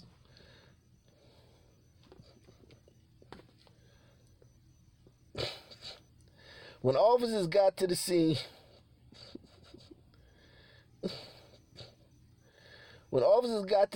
they found 1 man dead between 2 parked cars, a second man nearby with a gunshot wound to the abdomen, and the third man near the front doors with someone maintaining pressure on his gunshot wound.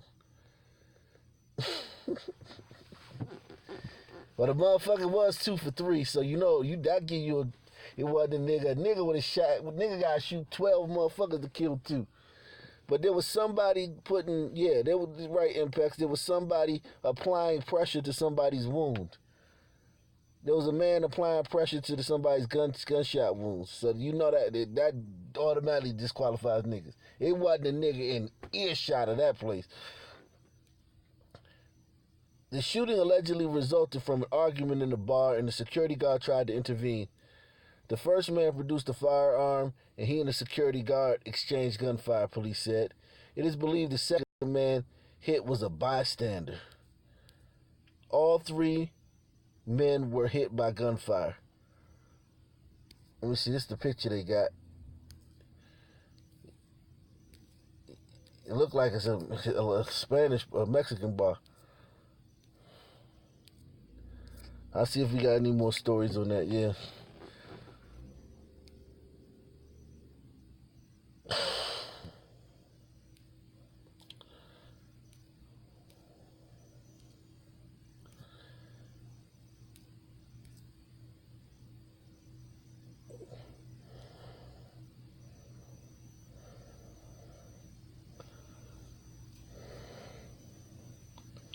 The Nightly News with Roc Nation News, you can choose the only interactive news program on YouTube.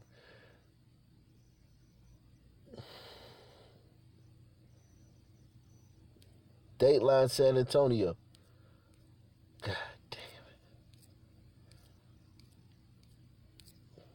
Boy, oh boy, oh boy. That Crips can't stay. Uh-oh. We got some white people. Let's see if we can get some white people incorporated in this shit.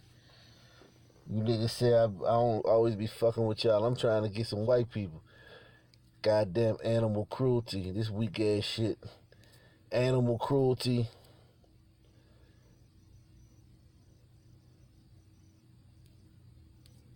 They dumped 100 dogs along the highway.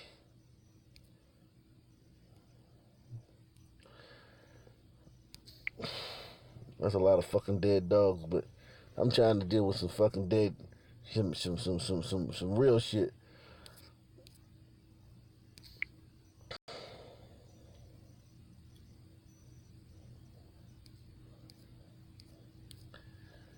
I know you crackers up to more than just that.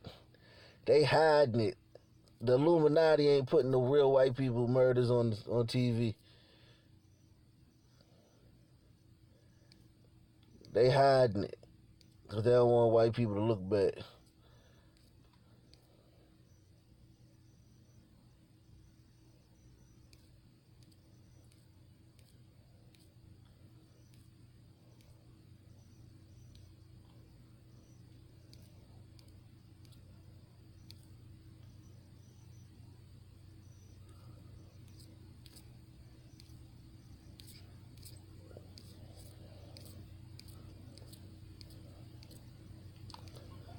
Man, ain't shit really going on.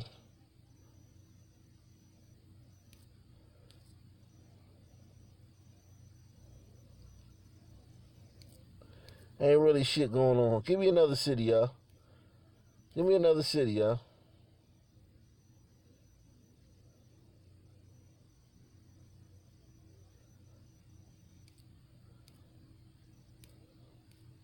Give me another city, y'all. Detroit. All right, Detroit. Dateline, Detroit.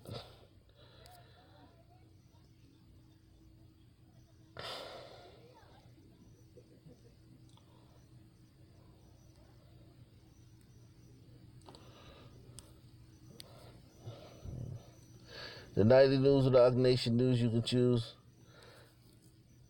Dateline, Detroit.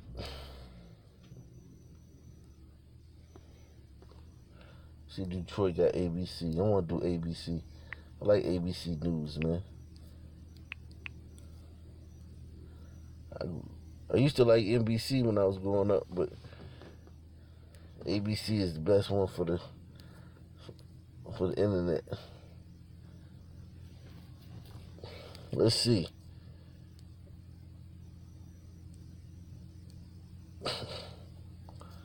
Let's see.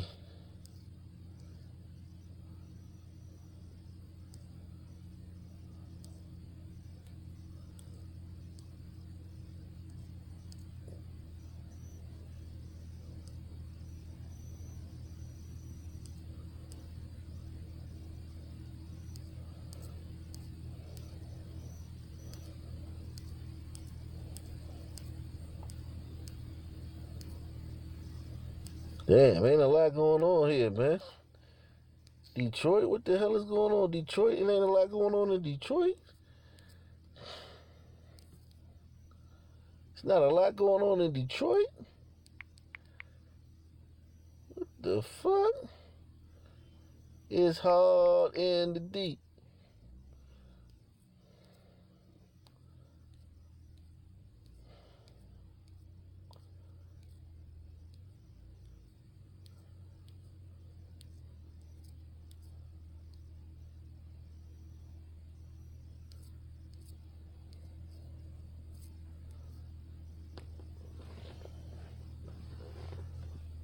It's hard in the D.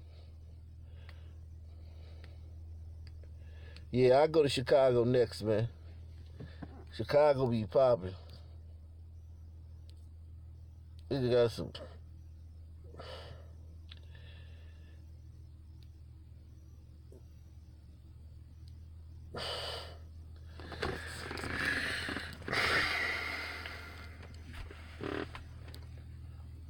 Damn, quiet in the D, man. What the hell? Let me try. Let me see something, man. It's too quiet in the D. Salute, Marco. Kathmandu, Nepal. All right, we gonna go to Chicago, man. We gonna check out Kathmandu, man. Let me see. Wait on. Let me see Chicago, man. See what's going on in Chicago, man. In the Chi.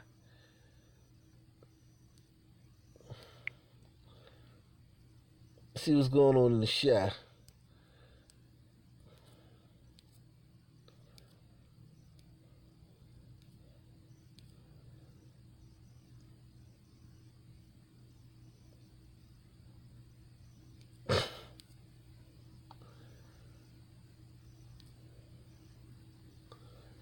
Oh yeah, this was a big case.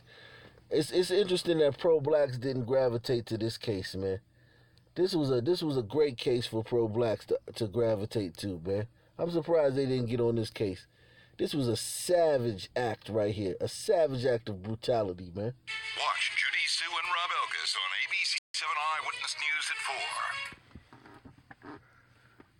One took a lot longer for the jury to reach its verdict. The evidence against him mostly circumstantial. His defense attorneys say they're already planning an appeal. We, the jury, find the defendant, Corey Morgan, guilty of first-degree murder. Guilty as charged. 31-year-old Corey Morgan today became the third and final person convicted in the 2015 murder of 9-year-old Tyshawn Lee. We are appreciative of the jury verdicts, both today's and yesterday's. We hope that these verdicts bring some measure of closure to the family of Tyshawn Lee for his horrible death. Sequestered overnight, the jury reached its verdict after just under 10 hours of deliberation. Morgan was accused of orchestrating the boy's murder after his brother was killed and his mother injured in an earlier shooting attributed to the boy's father. Morgan's attorneys are already planning an appeal. The evidence against their client, they say. Now, what do you feel about that, honestly? Somebody does a drive-by, they kill your brother and wound your mother. Do you think it's too much for that person to go back and kill the person's son? Be honest. Be honest here, y'all.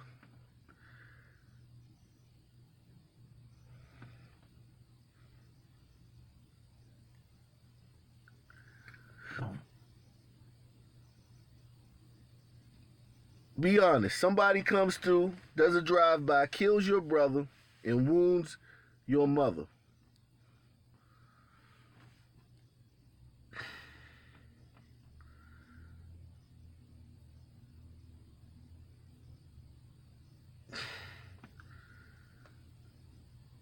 Yeah, these niggas don't care about they don't go to jail like that. They don't get a lot of convictions in Chicago. You got a lot of Bronx juries in Chicago. I did a video on that a while ago. Chicago, they don't get these guys be right back on the streets, man. These guys not going to be right back on the streets because it's a big-time case. But the average Joe that shoots somebody in Chicago, he right back on the streets within 3 years.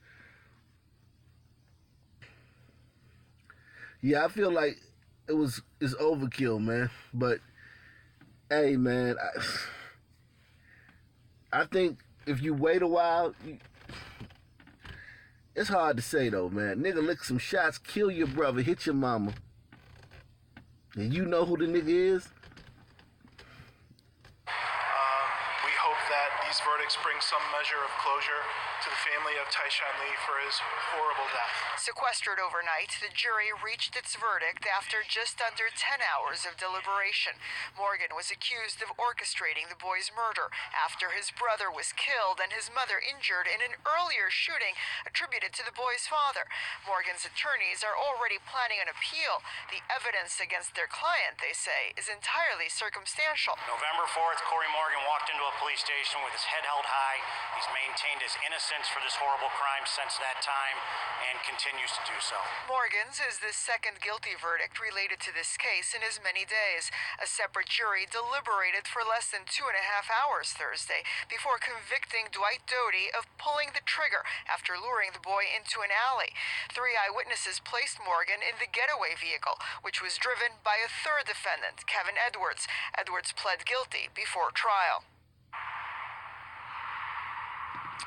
A sentencing date for Morgan has not yet been set, but prosecutors tell us that he faces at least 95. 95 years? He only facing 95 years. But listen, that's the thing that you gotta understand. This ghetto, this shit, man, this shit gets tricky, man. So watch Judy Sue and Rob Elgas on ABC 7 Eyewitness News at 4.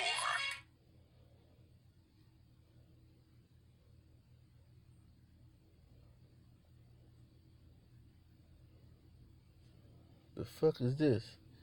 Oh, shit.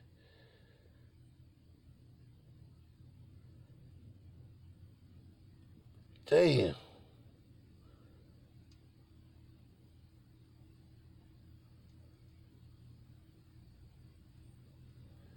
Damn. The fuck was that?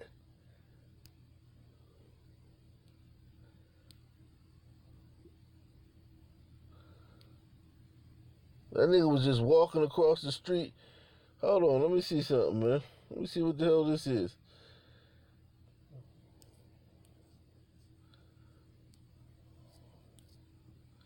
Jury finds second man guilty in fatal shooting of Tyron Lee.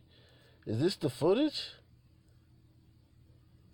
Oh, that man was struck by lightning. Oh, that man was struck by lightning. Okay. That was another footage, y'all. That man was struck by lightning. God damn, that's what it looked like.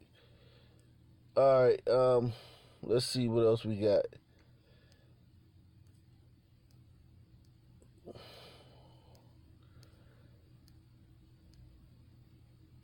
Kind of quiet in Chicago, man.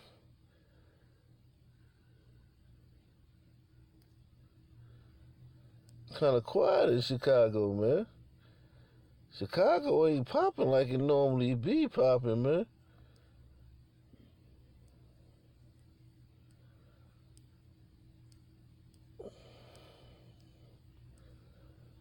Damn.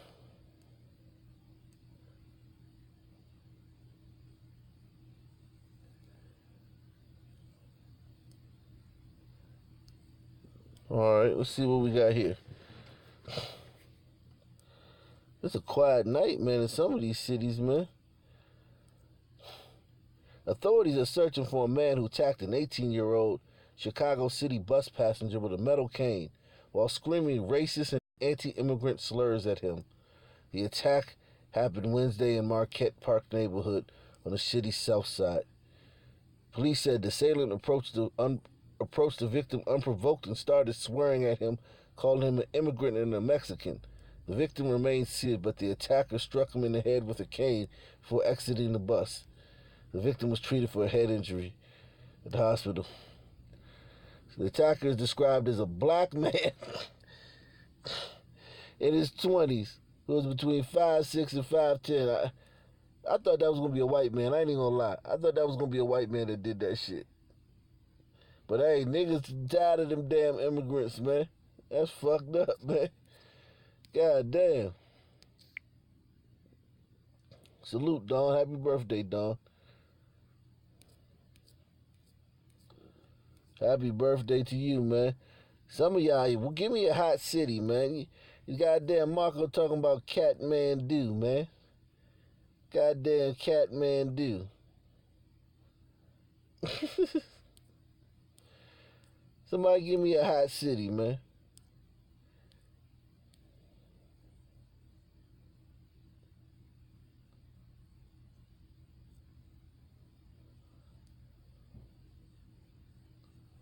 East St. Louis, Tampa sound good, man. We ain't been to Tampa in a long time, man. We go to St. Louis every fucking day. St. Louis keep it cracking. St. Louis keep it jumping. People think I'm trash, but they're wrong. Today I'm just an aluminum can, but one day I could be a stadium.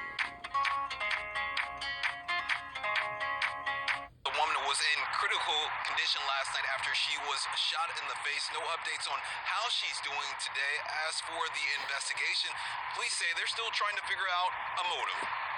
Police releasing more information about the shooting in the parking lot of Elmhurst Hospital last night that prompted a lockdown, identifying 73-year-old Robert Sheck as the gunman.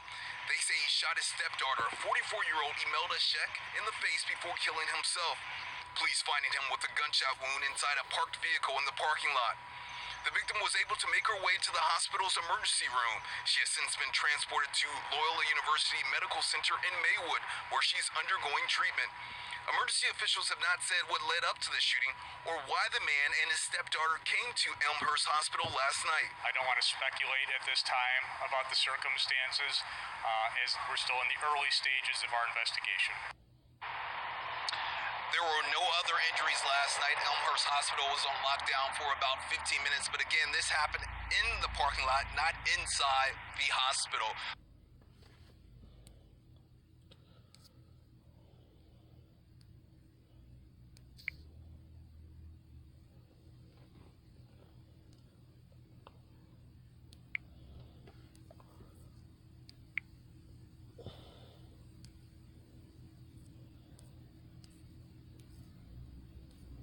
Let me see something.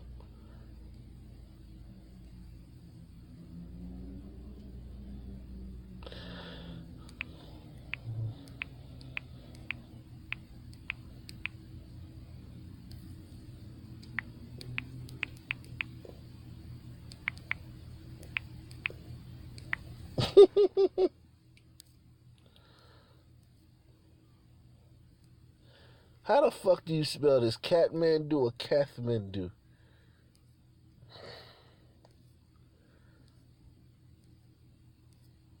The Himalaya Times. The fuck? These the real Himalayas.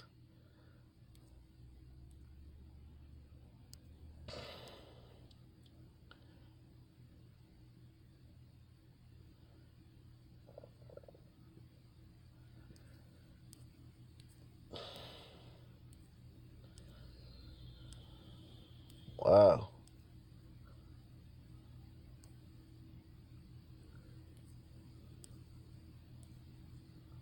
Wow. They got real problems over there, man.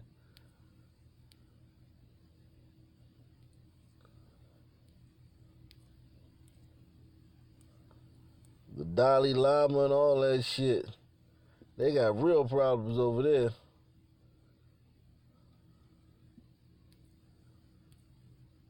Mosquitoes like shit.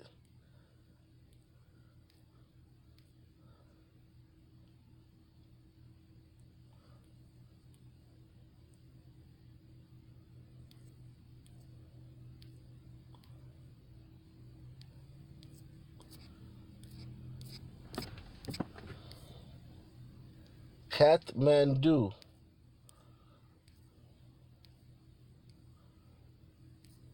I'm trying to see if they got crime. If they got a crime section.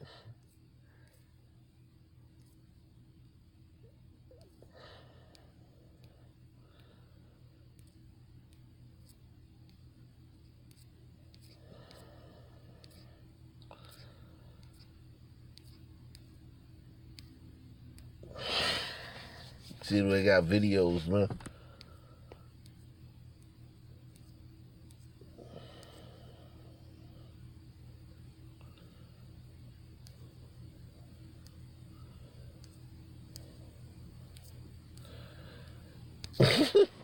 Not too much going on in Kathmandu, man. Off the Tampa, man. The nightly news with Arc Nation News you can choose, man.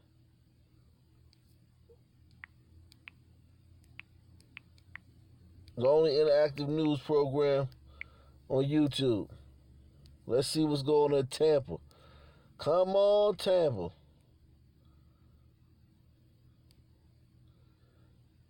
I've been to Tampa before, man. I've been to Tampa.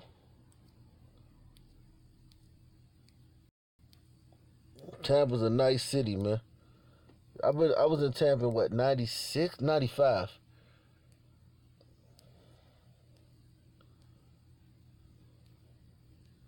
Goes to show how fucking old I am.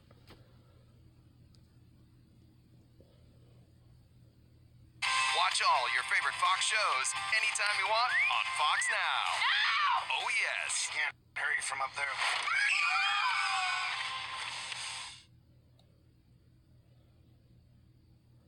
The sheer amount of bombs, bomb-making material, weapons, and other disturbing things that deputies allegedly found at her house was described today by the sheriff as astonishing, and, you know, not astonishing in a good way. He says those bombs could have taken countless lives. Hidden away inside this Waimama home were 24 pipe bombs. That, according to Hillsborough County Sheriff Chad Chronister. 24 bombs and many more what-ifs. That's not a crime. That's a white boy crime. I don't even gotta ask. You don't even gotta ask the race when you hear about bombs being made. Those are white boy crimes, man. Have any of y'all, hit one if you ever heard of a nigga making some bombs? A black person making a bunch of bombs. A black kid making a bunch of bombs. I never heard of that. If used, these bombs could have caused catastrophic damage and harm to hundreds, even thousands of people. People right here in our Tampa Bay community. Each packed with explosives and shrapnel, deputies say the bombs and bomb-making material belonged to 27-year-old Michelle Colts. Her parents, both with military backgrounds, found the items in her room and called 911. Her parents did exactly what we asked people to do. If you see something suspicious, please say something. Viewing the photos, my gosh, it's just scary. Neighbor Kimberly Levering was floored. It just freaks me out. I mean, what do you do? I don't even know. Investigators say Colts admitted to building the devices and said she did intend to hurt others. She was working at Chadwell Supply in Tampa when deputies came knocking. We were really very shocked and saddened to hear about the situation. We are very concerned about the well-being of our employees and the community. It's unclear where and when Colts may have detonated the bombs, but the sheriff says it would have taken just seconds. And would have taken less than 60 seconds per device to add the powder and fuse material she already possessed to detonate each bomb. And the sheriff says she was obsessed with mass acts of violence and domestic terrorism. He also noted this is not the first time she's had an encounter with deputies. About a year ago, they were alerted by an online printing company that she was ordering a lot of disturbing material about bomb making, manifestos, anarchist stuff, and they went and talked to her and her family. But at the time, she told them she didn't plan on hurting anybody, and her parents said that she was dealing with autism. And so at that point, deputies essentially let it go. There was nothing they could do. But now you fast forward a year later. So she was already on their radar. They already knew who this bitch was. If this bitch would have ended up doing that shit, think about this. If this woman would have ended up, this fucking psychotic bitch would have ended up blowing up a bunch of people, think about how bad they would have felt. They had already spoken to her. Later, obviously, that's crazy. May have detonated the bombs, but the sheriff says it would have taken just seconds. And would have taken less than 60 seconds per device to add the powder and fuse material she already possessed to detonate each bomb.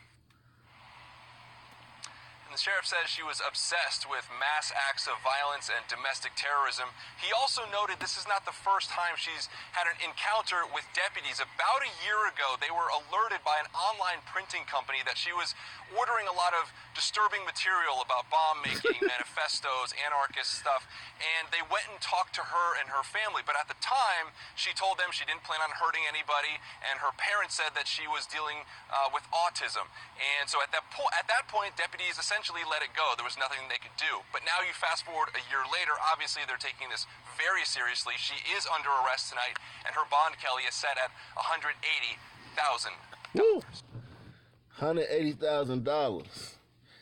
Her parents got to come up with $18,000 to get her out.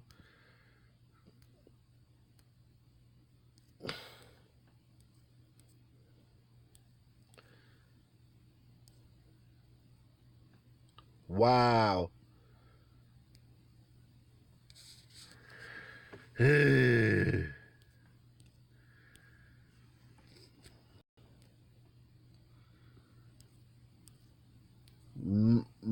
celebrating job interview killed following fatal punch in Ybor City.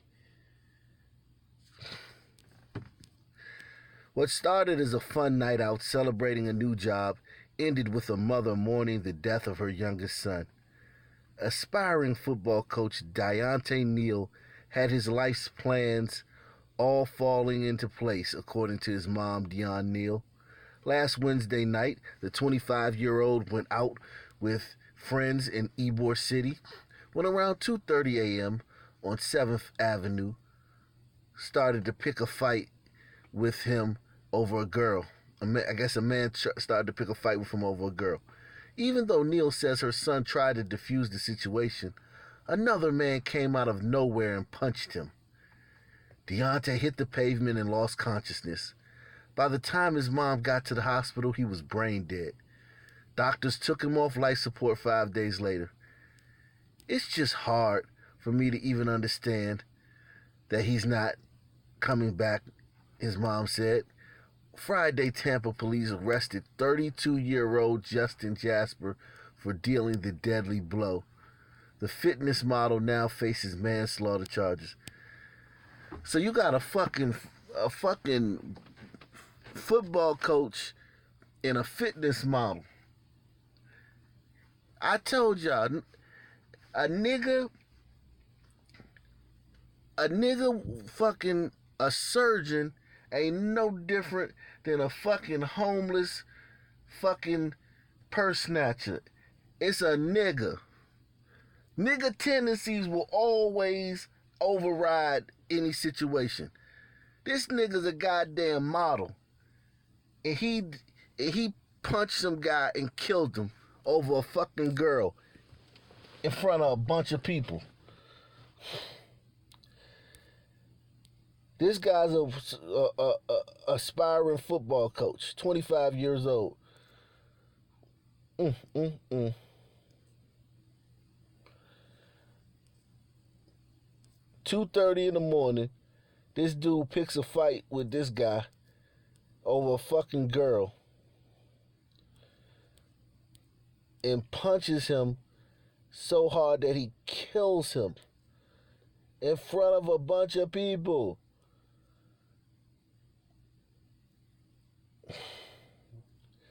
The mom says, I can't understand why. I probably never will understand why. I want him to be punished to the fullest extent of the law. There is no forgiveness in me at this moment. You see, remember I told you, when it comes to niggas, ain't no forgiveness. Mom said, I can't understand why. I probably never will understand why. I want him to be punished to the fullest extent of the law. There is no forgiveness in this moment. You ain't getting forgiven, nigga. And you don't deserve it either. But no forgiveness for you.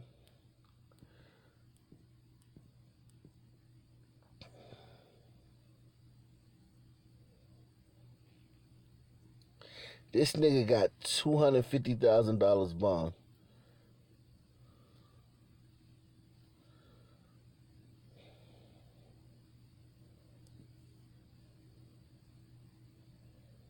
Mm, mm, mm. Mm, mm, mm.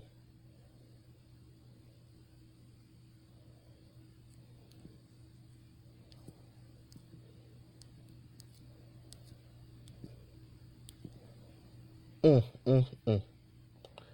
Killed that boy in broad daylight.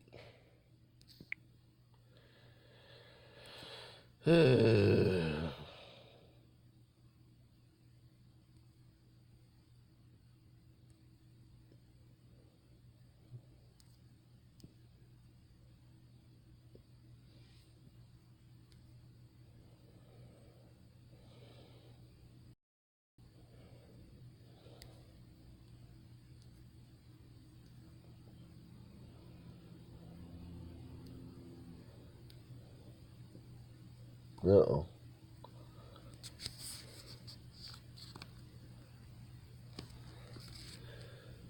Uh-oh. No sound on that one. God damn. Killed that fucking boy in broad daylight in front of all them people. Threw your fucking life away. I don't understand how you can just throw... I do. Let me stop. I do. I understand how niggas be throwing their lives away. They always do it. Impulse control. Gratification deferment.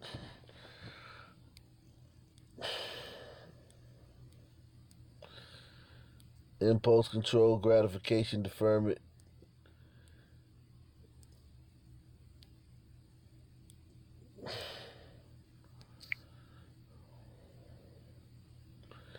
Impulse control, gratification deferment. Inability to defer gratification.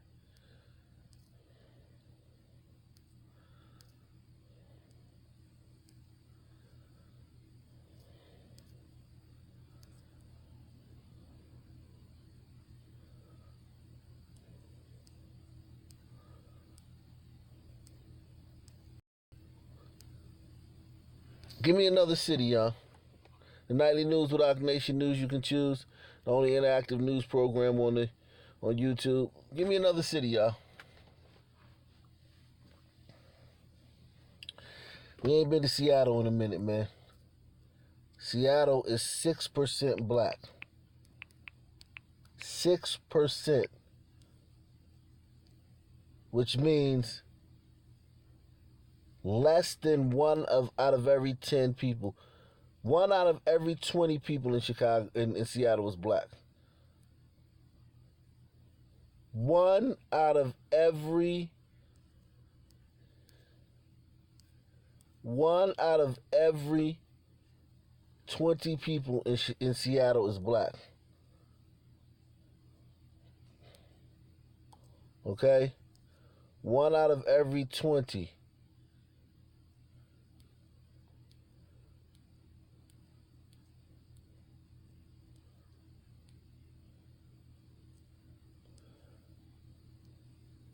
So we're not going to have a lot of murder out here.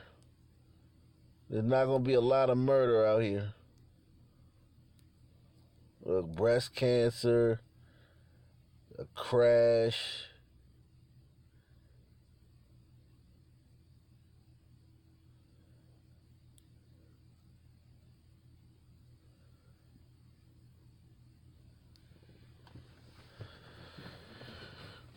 Boston, 5%. Yeah, not a lot of Negroes out here in Seattle. Not a lot of Negroes out here, man. No, you're not gonna have a lot of. We ain't been to Boston in a while. Boston's a very safe, democratically run city. Probably I would say the safest. Boston. Everybody hit that like button too when you come in.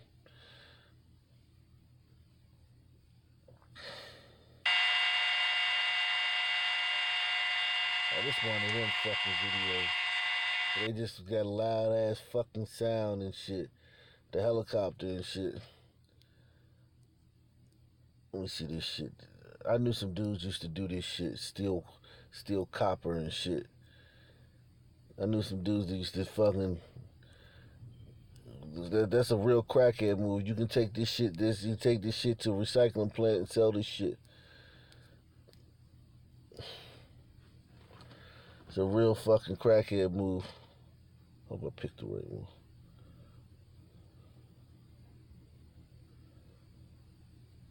Tuscaloosa? Yeah, Tuscaloosa's off the chain. Tuscaloosa is off the chain. So much of it is preventable. Oh my God. Fuck, that's not the one I wanted to press. Fuck is wrong with this shit? I wanted to press the one that motherfucker's stealing copper.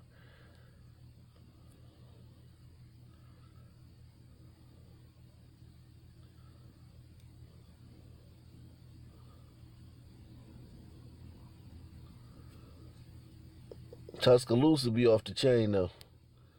Tuscaloosa is off the chain. We went there probably like a month and a half ago. That motherfucker just like Compton, man.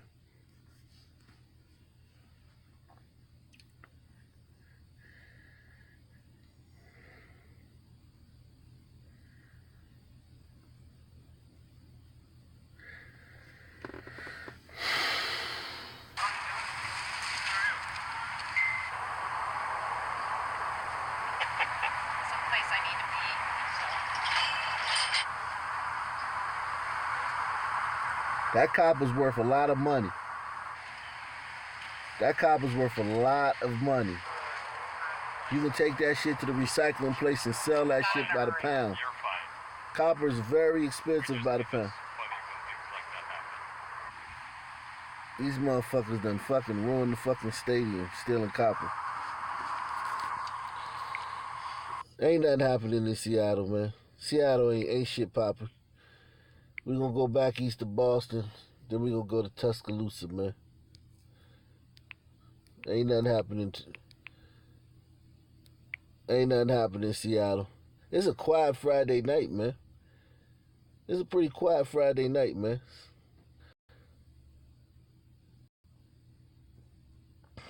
Yeah, you can. I know some dudes used to do that shit. That shit is a crackhead move, bro.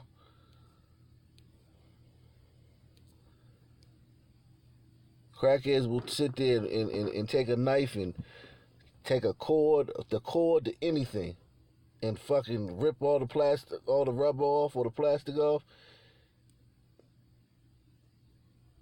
The cord to anything. You hear me?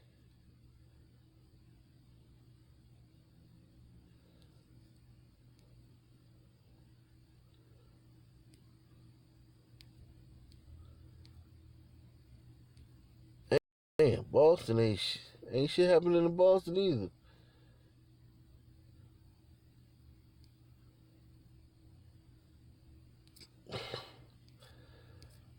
Ain't shit happening in Boston either. Let me see if this motherfucker, if they got a video for this shit.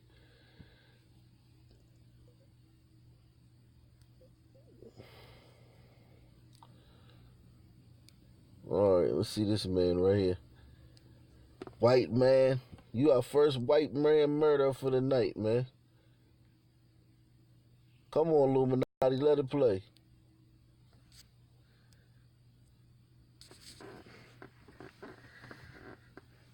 Oh, Illinois, yeah. Fucking Harvey's fucking. That's where niggas go to get away from Chicago. And then their kids turn that shit into a fucking hellhole. That's the thing about it. When niggas leave a city to get away from the niggas in the city, they turn the city they move into a shithole. That's always the problem with black flight. Whenever blacks leave somewhere, they turn the new place into a shithole.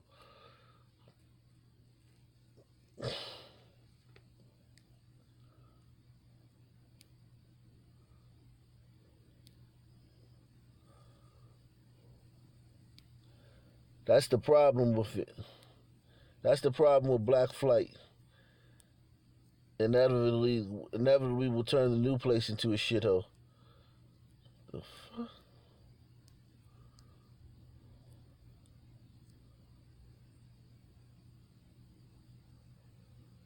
Also at 6 tonight, we are learning new information about a brutal murder in Worcester. A man wanted in connection with that murder is now in police custody. The victim, a 34-year-old woman, was found stabbed to death in her own bedroom.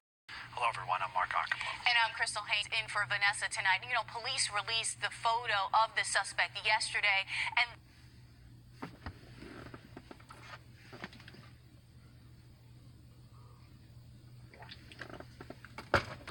today, Boston 25 News reporter Julianne Lima joins us live in Worcester. And Julianne, you have learned that this isn't the first time this suspect has been accused of committing a violent crime. Well, that's right. According to court documents, the suspect was accused of raping and threatening to kill a woman on Christmas last year. Now, nearly 1 year later, police say he's responsible for the death of his ex-girlfriend. 2 days after the brutal murder of a Worcester woman, police arrested 36-year-old Thomas Bergstrom. Bergstrom turned himself in at the Blackstone Police Department. Anytime there's a brutal, serious crime like this, we obviously put a very high priority on finding whoever did it. Police say Bergstrom and the victim used a date. According to a police report, Bergstrom took a taxi to the victim's house 30 minutes before the stabbing. A witness heard the victim scream, then saw a man holding a knife. Just a whole lot of yelling about, did you see a guy with a knife? Which way did the guy with the knife go? Eric Pitts lives across the street from the victim. He witnessed the chaos Wednesday and was happy to learn police made an arrest. While he didn't personally know the victim, he knows her family, some of whom she lived with. Well, they're nice. Nice, quiet, kind of keep to themselves. big family, so, they, kind of do a lot of stuff together. Police are charging Bergstrom with assault and battery with a dangerous weapon, but that could change since the victim is dead. It's possible that upgraded charges could follow at some point. And Bergstrom is being held here at police headquarters for the weekend. He's set to be arraigned on Monday. Now, we did ask if any other charges could be coming. They said they might be upgraded. We also asked if there's a motive behind this crime, and they said it's too early in the investigation to release that, but we do expect to learn more in court next week. Reporting live in Worcester, I'm Julianne Lima, Boston 25. Damn. Goddamn white man raped a woman last year, killed the woman this year.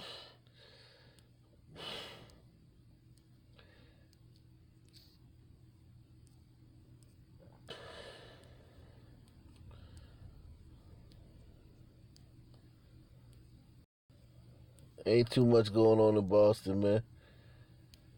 Tuscaloosa. We going to the Lusa, y'all. The nightly news with Ock Nation, news you can choose. The only interactive news program on YouTube. Dateline Tuscaloosa. The Lusa.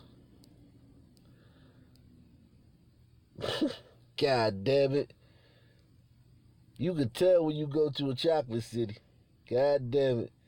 You can tell when you go to a chocolate city instantly. Instantly the difference. The difference is instant. A man was shot during a robbery in a residential area off Skyland Boulevard. The victim told police he was sitting in his car around 1:30 a.m. The fuck? The fuck is this? What the fuck is this?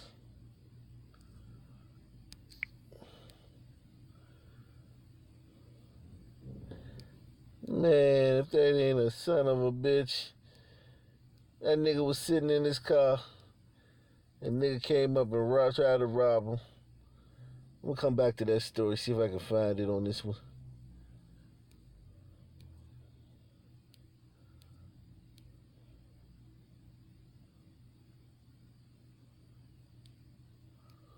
Let's see this. Let's start with this.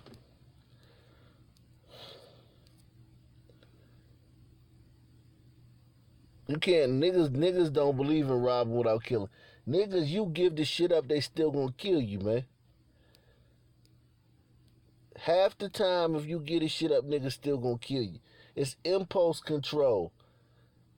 It's a high-pressure situation. There's a lot going on. It's been weeks since Tuscaloosa police officer Dornell Cousette was shot and killed on the job. New on the 4, Calvin Reynolds shows us how UA sororities and fraternities... Now, I want y'all to listen very closely to this story. There's a lot here. You got a black cop killed in the line of duty. It's been weeks since Tuscaloosa police officer Dornell Cousette was shot and killed on the job. New on the 4, Calvin Reynolds shows us how UA sororities and fraternities are coming together to show their support for the Cousette family. Nearly a dozen University of Alabama students came to Tuscaloosa police headquarters to... Do you see one nigga? Hit one if you see one nigga out of all these students that came to support this man's family. Hit one if you see one Negro that came to support this fucking black cop who got killed in the line of duty family.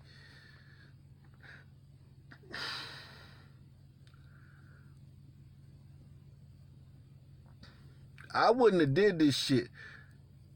Cause they gonna call niggas searching for a reason to call these motherfuckers racist. It's been weeks since Tuscaloosa police officer Dornell Cousette was shot and killed on the job. New on the 4, Calvin Reynolds shows us how UA sororities and fraternities are coming together to show their support for the Cousette family. Nearly a dozen University of Alabama students came to Tuscaloosa police headquarters to present a gift in support of Officer Dornell Cousette's family. And we're just proud of how the family of the fraternity sorority of the University of Alabama came together to support the family of Tuscaloosa Police Department. Numerous Greek organizations at the university helped raise more than $16,000. The Row, a Tuscaloosa area business, made these buttons to encourage folks to donate to the cause in support of this fallen police officer's family. And we're just overwhelmed at the response that we got.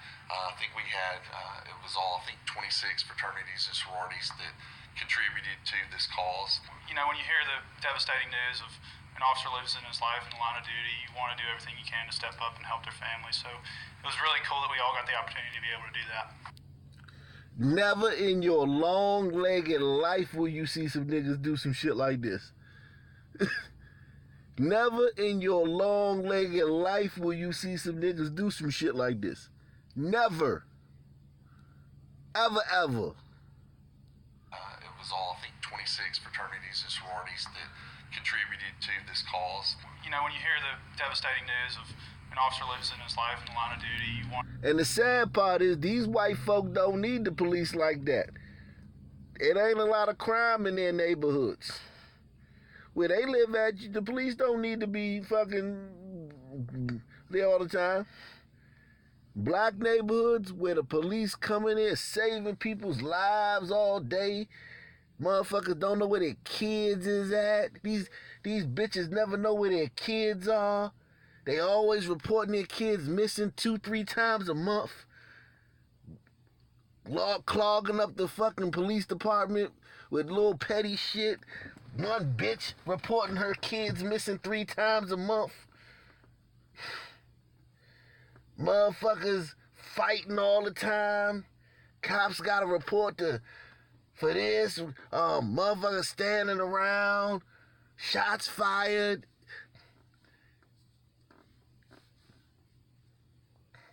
Disturbances.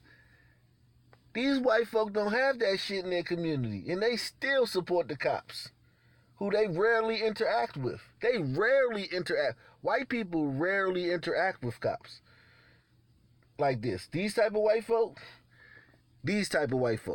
rarely interact with cops. The most you gonna get out of these white people, they had a frat party and some bitch stopped breathing. Meg, stop breathing. We don't know what to do. Someone call the police. Bitch got drunk and fucking stopped breathing or some shit. Or some bitch say somebody raped her or some shit. They very rarely interact with police. Niggas who interact with police all day long. Their neighborhoods all fucking police everywhere. Hate the police. And we're just overwhelmed at the response that we got. I think we had, it was all, 26 fraternities and sororities that contributed to this cause. You know, when you hear the devastating news of an officer losing his life in the line of duty, you want to do everything you can to step up and help their family. So it was really cool that we all got the opportunity to be able to do that. Well, a fund has now been set up at a local bank in Officer Coussette's name. You can find that information. Just go to the WBRC News app. That's a great story, man. Salute to those white kids for doing something that they did not have to do. They went out and did that shit on their own volition, man. Salute to them fucking white kids, man. Them racist. Salute to them racist ass future KKK members. Them white supremacists. Salute to those white supremacists, man.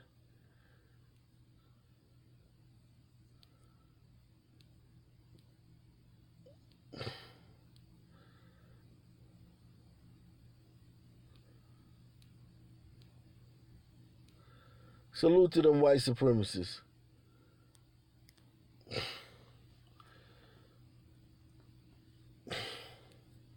Yeah, I know they racist. They gonna find a video of one of them singing word for word like a Kodak Black song. They gonna be at a party, somebody gonna have a phone, pull out a phone of them singing word for word a Kodak Black song, and it's gonna be the N-word in the song, and the person gonna be like, see, look, and the nigga gonna put the shit on Facebook and be like, look, this fraternity is really racist. Look at them saying the N-word.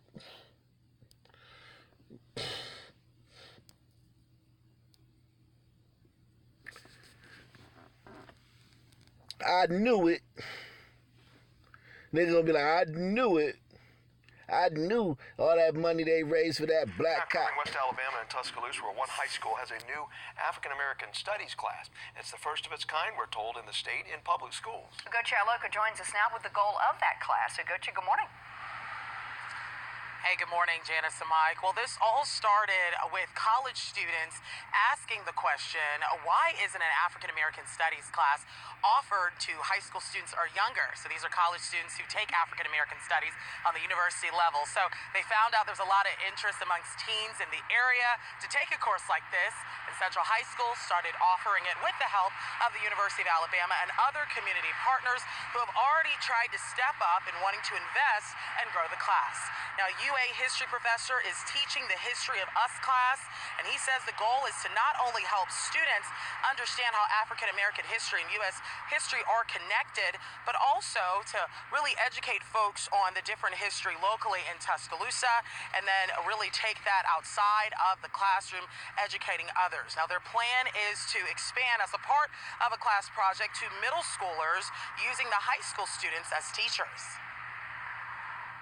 In the spring, we're looking at ways to develop community-based projects that take the knowledge outside of the classroom again. They want to host a community conference based on their civil rights research where they interview leaders about the movement here in Tuscaloosa. And the students understand this mission, that is to craft a new way of understanding history that doesn't segregate African American history from other types of U.S. history.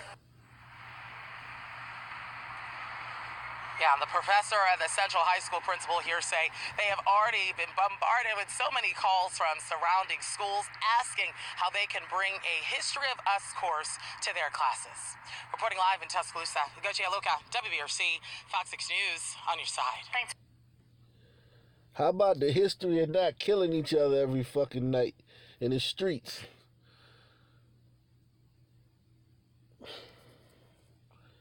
How about the history of that?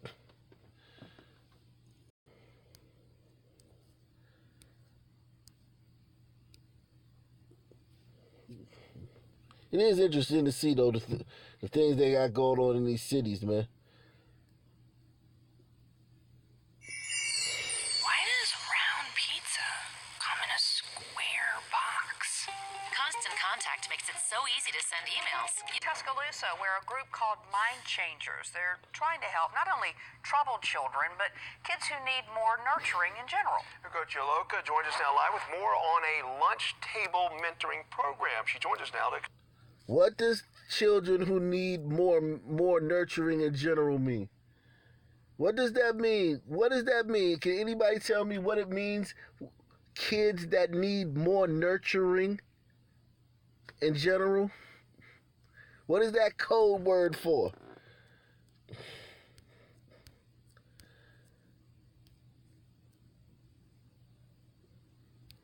Tuscaloosa, where a group called Mind Changers, they're trying to help not only troubled children, but kids who need more nurturing in general. Ugochi Aloka joins us now live with more on a lunch table mentoring program. She joins us now to explain. Ugochi. Hey, good morning, Mike and Janice. Well, you know, lots of us, when we eat, right, we like to get comfortable and unwind. Well, the Tuscaloosa-based mentoring group called Mind Changers has the right idea with that, and they think this is a perfect setting, really, over lunch to connect qualified mentors to students who can use more positive role models in their life. Now, the group started this new program barely a week ago, called the Lunch Table Mentoring Program, as Mike mentioned, and it's designed to match mentors with students during their lunch break at school once or twice a week. Now, during this time, conversations are had and a bond can possibly be made, and when that happens, they call it a match. Now, this is a video really of a college student at Stillman College who was part of the mentoring program, meeting a student from Martin Luther King Jr. All them kids black. All them kids that need a little bit more nurturing. Why these kids ain't getting this nurturing at home? Can somebody tell me why these kids ain't getting this nurturing at home? In their life. Now, the group started this new program. idea with that, and they think this is a perfect setting, really, over lunch to connect qualified mentors to students who could use more positive role models in their life. To students that could use more positive role models in their life. Kids that need a little more nurturing in general, that could use more positive role models in their life. And look, I think this is great. I benefited from programs like this. Man, I had programs like this all my life, man. Young Lions, that was some dudes used to come get us on the weekend. Some men from the community, they had it was through my school. They would come get us on Saturday, and they would take us somewhere. One time we went zip lining. Other times we went to a museum. But every Saturday they would take us somewhere, and they would spend the day with us. And then at around 5 o'clock they would take us to McDonald's, and then they would take us back to the school, and our parents would pick us up, or we'd go home. The Male Youth Project, that was a joint after school. Every day I went there after school. The Male Youth Project. Shiloh Baptist Church. It was a church organization. The men from the community had an organization that gave us a study hall. We had to spend an hour doing homework, and then we lifted weights and played basketball and yada yada yada. And we had different little things going on there. I benefited from these type of programs, so don't get me wrong. I'm not dissing the program. It's just like, god damn. Now, the group started this new program barely a week ago, called the Lunch Table, a mentoring program, as Mike mentioned, and it's designed to match mentors with students during their lunch break at school once or twice a week. Now, during this time, conversations are had, and a bond can possibly be made, and when that happens, they call it a match. Now, this is a video, really, of a college student at Stillman College who was part of the mentoring program, meeting a student from Martin Luther King Jr. Elementary School for the first time, potentially could be his mentee, right? And Mind Changers wants to emphasize it's not about how much time you spend with the child, but how consistent you are. Mind Changers, we try to eliminate those excuses that any child can't learn or can't be successful because of their ethnic background or where they live or their environment. We try to eliminate those excuses because we wholly and truly believe that failure is not an option with our students. We want every child to be successful. And Stillman College is partnering with Mind Changers to supply mentors to Martin Luther King Jr. Elementary. But Mind Changers, they need even more mentors for their other schools. So if you are interested, we'll have some contact information and the website later on our WBRC News app. Reporting live in Tuscaloosa, Lugo Luca, WBRC, Fox 6 News on your side. Hey, man, I'm all for that, man. That's a great thing, man. Them kids, because I know them kids need it. They ain't got no daddies. Their mother, even if she ain't, if their mother worth a damn, she gotta work all the time to keep the lights on. If she ain't worth a damn, then you got all that other bullshit that come along with that. So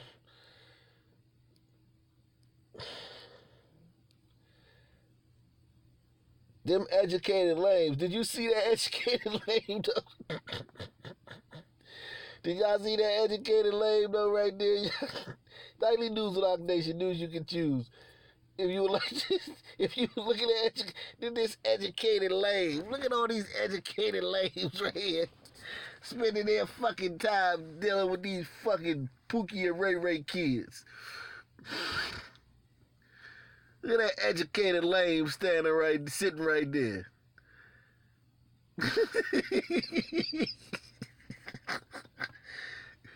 And that's how it be. I ain't gonna lie, man. I've been in these programs, man. I ain't gonna lie. I grew up in Washington, D.C. They got nothing but these. If anybody from D.C. tries to say we need more programs, man, they lying.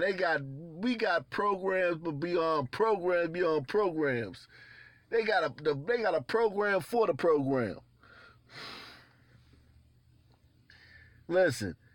That's a fact, man. It be educated lames, man. I can remember all the dudes that was in there that was in these programs. Hard-working black men from the community. They come after work. Sometimes they couldn't make it because they had to work. Motherfuckers be tired as hell. spending their weekends dealing with a bunch of fucking single bastards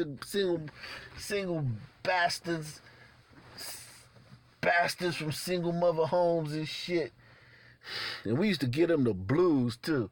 It wasn't all of us, but it was some of them niggas used to get these niggas the blues. Used to get these niggas the blues. A lot of the kids were good, but if a couple of them is bad, if the popular ones or the ones that the ones that you know everybody like follow, if they bad, everybody gonna follow them. I'm out, man, yeah, man, giving these goddamn educated lames the blues, man.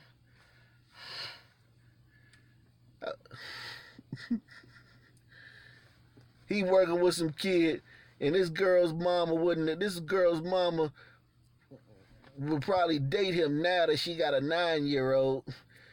When before she had that 9-year-old, she wasn't checking for this nigga. But this is a good way for these educated lames to meet women. Because you're going to meet a lot of women. Her mother gonna come pick her up. She gonna look him head to toe. She like, how are you? What's your name? She gonna give him all that.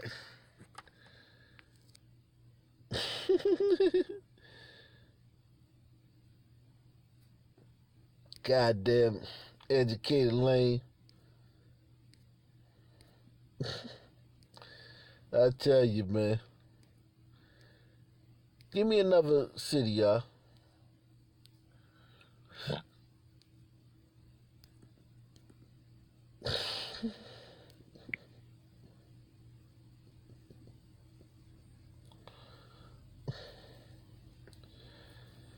Give me another city. The Nightly News with Ox Nation News. You can choose the only interactive news program on YouTube.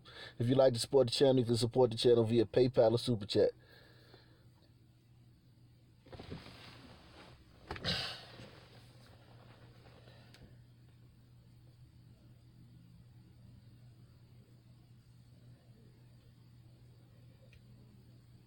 Columbus, Ohio. Oh, man. I know about Columbus. Ohio's a fucking dump. Is that Hartford?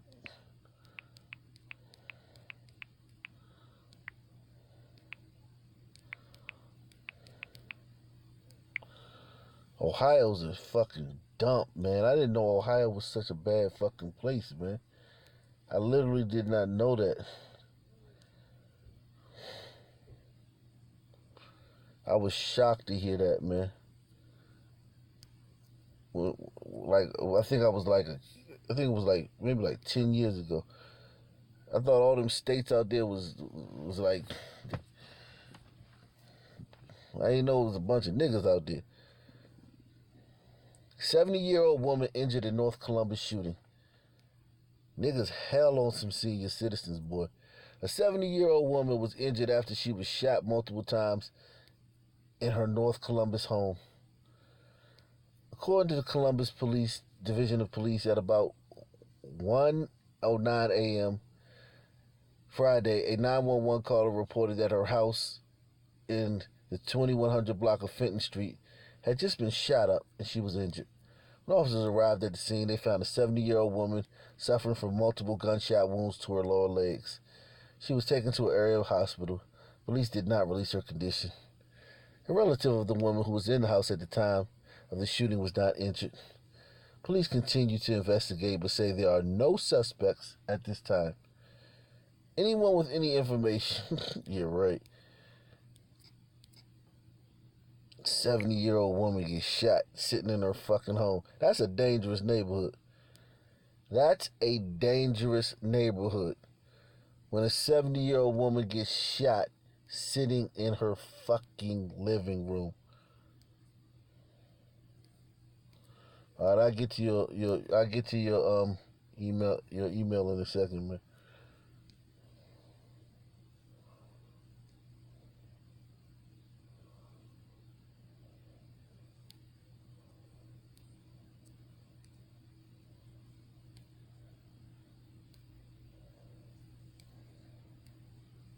strike.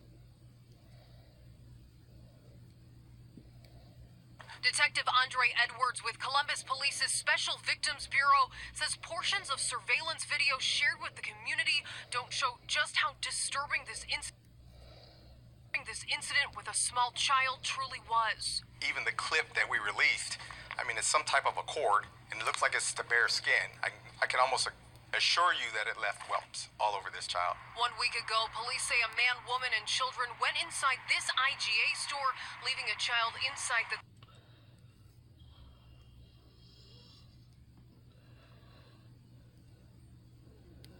To the child. Detective Andre Edwards with Columbus Police's Special Victims Bureau says portions of surveillance video shared with the community don't show just how disturbing this incident with a small child truly was. Even the clip that we released, I mean, it's some type of a cord, and it looks like it's the bare skin. I can almost assure you that it left whelps all over this child. 1 week ago, police say a man, woman, and children went inside this IGA store, leaving a child inside the car.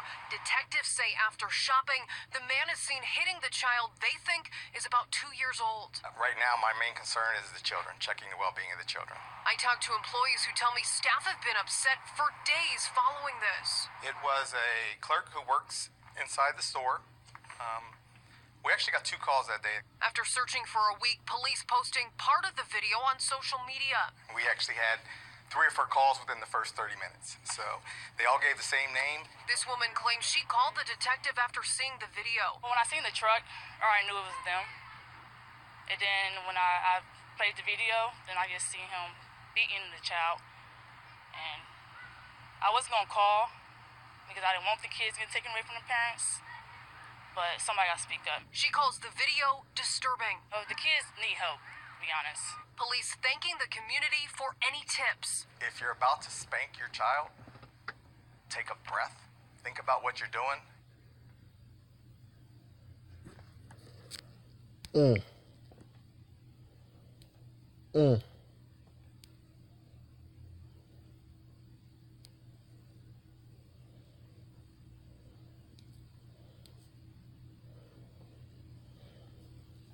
Wait, what'd he do? He's stupid. That was a nice little spanking, though.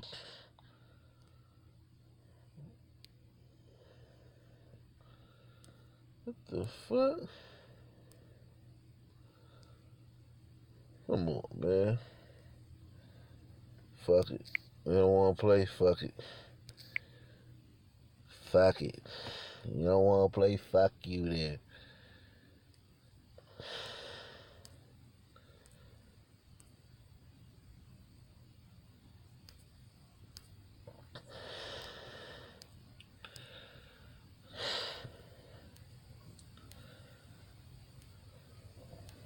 Let's see this shit.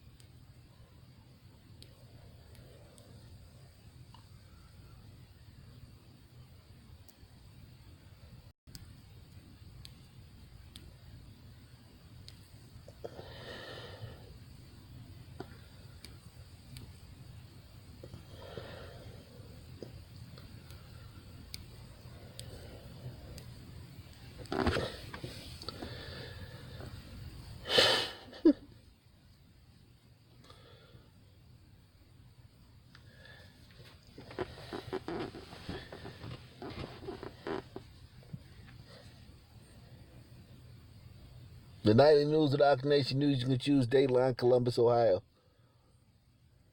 Happening tomorrow, neighbors fighting back against trash dumped near their homes. Our team did a series of stories highlighting problems with tires illegally dumped in Columbus neighborhoods. It's a health and a safety risk, and families are fed up.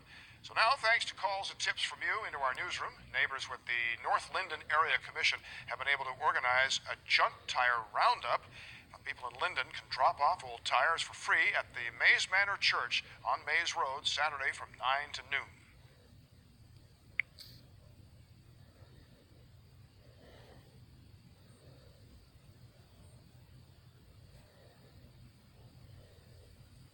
He said WA. Facts. Them Africans looking like shit. Why you wasting them good tires?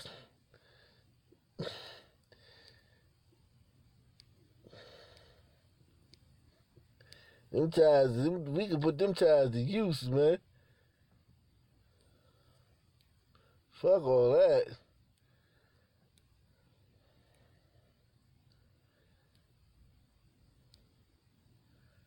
Put them tires to use, Jack.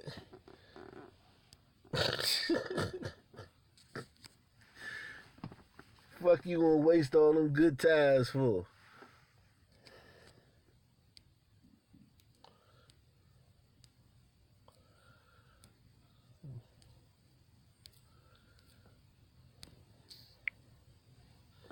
Fuck that.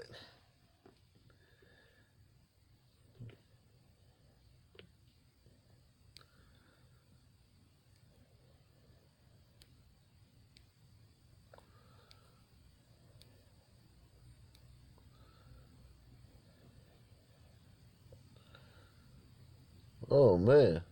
White boy charged with double murder. Come here, Cracker. We got you on the news. We got your ass on the nightly news, Cracker. Here's Cracker.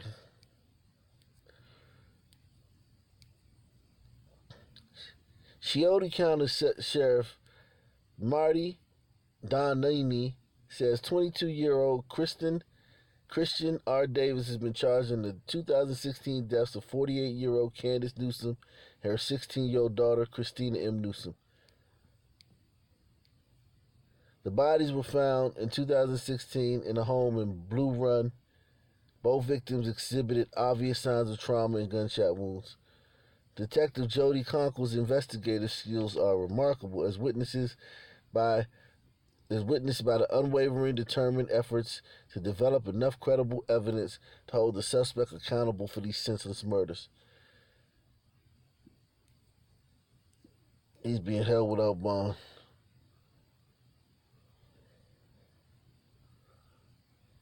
Oh, God. Let me get to your email, man. Give me another city too. Oh man.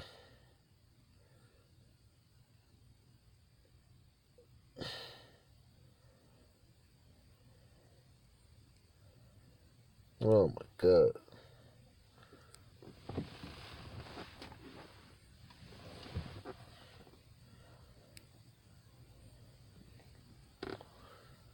Oh my God. Niggas hell on some elderly, man.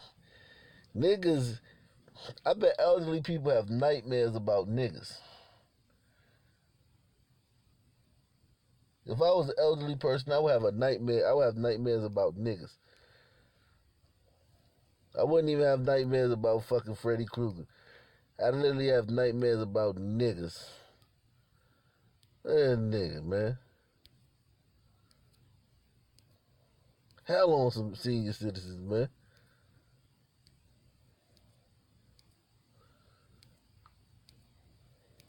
I'm racist too. I don't like seeing niggas evil. I don't like seeing niggas evil. Niggas be mischievous as shit. Niggas be up to no good and shit.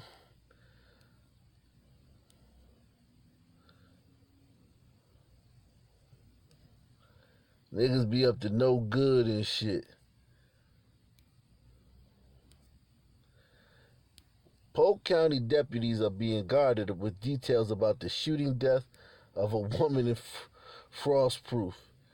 However, they are quite clear about the danger posed by the suspect, who was on the loose Tuesday afternoon. Taiwan Blandon. Y'all make fun of Paris Milan, but it's a lot of niggas named Taiwan. There's a lot of niggas named after this country. Taiwan Blandon, 30, is an ex-con who spent 4 years in jail for armed robbery in Hardy County. He is considered armed and dangerous, and deputies say they need to find him quickly. Investigators have bits and pieces of what they believe happened Tuesday morning. They said it appears Blandon was in Fort Meade and shot a person in the foot. Later, deputies say he murdered Petty Sheargan in her home in Frostproof. The great-grandmother and substitute teacher at elementary schools in Frostproof in Fort Meade is known to her neighbors as Miss Peggy. God knows she did good for everyone, said the neighbor Karen Tickle. She is welcome in heaven. A neighbor said they heard gunshots, then saw a white van followed by Shearing's dark red Chevy Cruze speed down a dirt road near the home. Sheriff Grady Judd said her car has since been spotted on cameras in the Lakeland area. You took an innocent person, a loving person, just for your greed. That's what I have to say to him. Investigators said they later found the van on Perry Avenue in Fort Meade where someone suffered a gunshot wound to the leg. For now, Judd said the deputies need to find Taiwan Blandon and get him off the streets. So apparently Taiwan told people that I am either going to commit suicide or I'm going to commit suicide by cop. So this nigga's already telling you that he's not going in easy. He either going to commit suicide or he's going to commit suicide by cop. And niggas still going to be protesting. Blandon is described as a black male 6 feet tall and 190 pounds. Killed that damn woman. Could you imagine if a fucking white boy killed a black woman this age over her fucking car and was just riding around the city in the car, not even trying to get away with this shit? Niggas would call it a hate crime because the dude not even trying to get away with it. He just killed her. He basically just killed her and was like, come and get me. He not even trying to get away with this shit. He not even trying to, like, you know what I'm saying? He just riding around in her car. Like, as if the police not going to be, like, looking for her car and shit.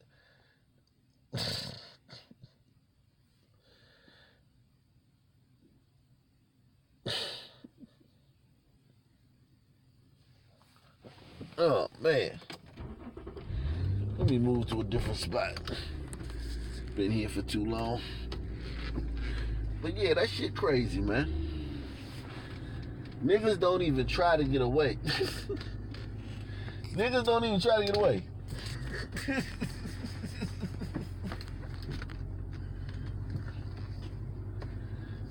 Niggas don't even try to get away. Niggas just kill you, ride around in your shit. They catch the nigga still got the gun he killed you with. The nigga still got the gun. How many stories we done where they catch the nigga a week later? He got the person car, their gun, their jewelry on. How many stories we do like that?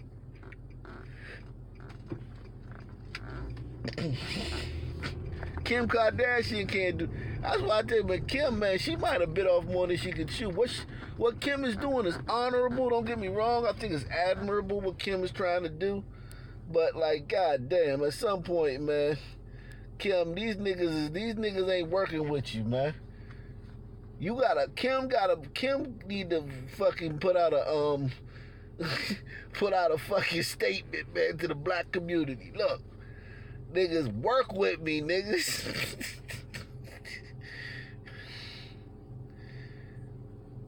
Kim need to put out a statement. Niggas, work with me. Work with me. I'm trying to get you niggas out of jail. Work with me.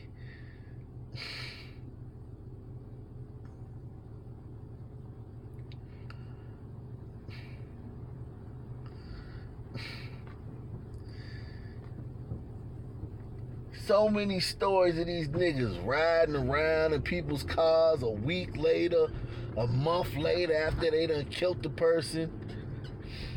Still got the gun, the bloody knife on him. And it's like, God damn, nigga. You see all these people trying to do prison reform, work with a motherfucker.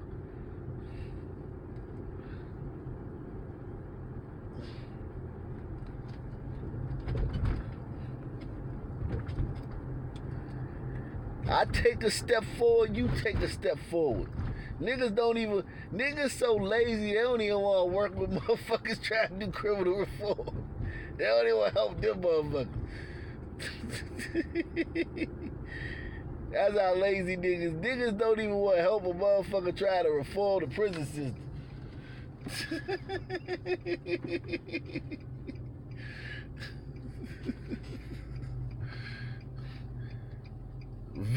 Vic don't want no smoke, man. Video top say he worked for this lady.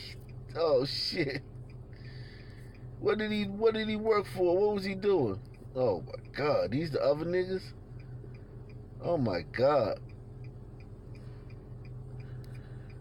Oh my God. Oh my God.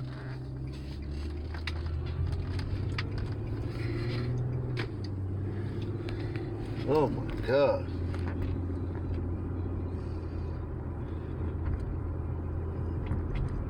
That's why you can't work with me. You can't let niggas know where you live at. You can't let niggas know where you live.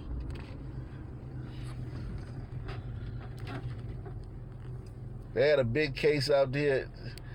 God damn.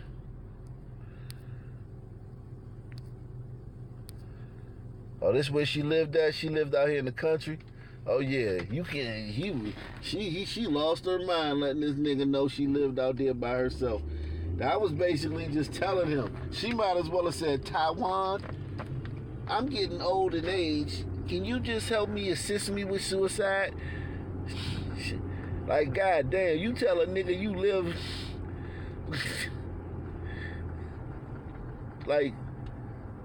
That was, yeah, I can't even really feel sorry for her. You know, you told a nigga you live out here in the sticks by yourself and you an old lady?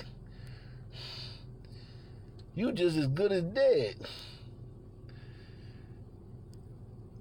At least he ain't rape her.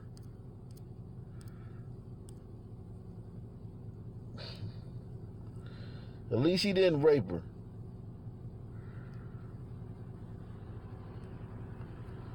Look at all these damn mug shots, man. You as good as dead. You dead as a motherfucking doorknob. Some niggas know you. I remember when I used to work, I used to be in music and shit.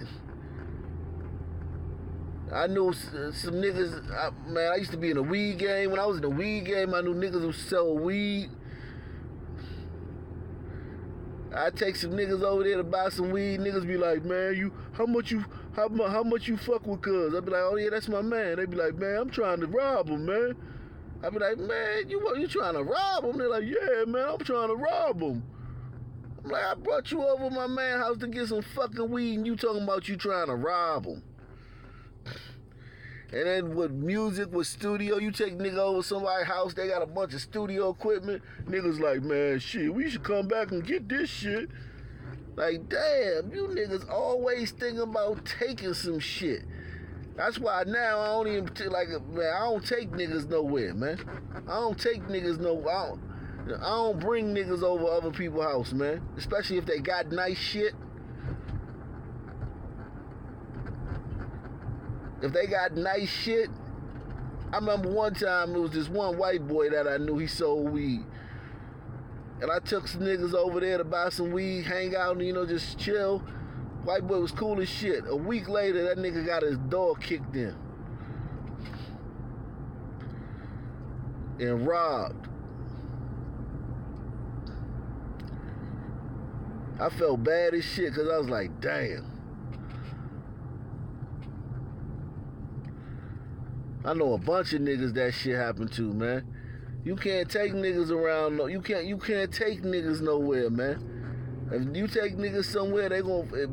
Luckily, I had niggas that fuck with me that would ask me. They would be like, "How good friends is you with this person?" I'd be like, "Yeah, this is my peoples." They'd be like, "Oh, all right," because we was trying to rob them. We was trying to come back and rob this joint. But if you ain't got friends that won't say nothing to you, that'll just go ahead and make the move without saying nothing to you, without going over it with you, you can get people hurt like that, man.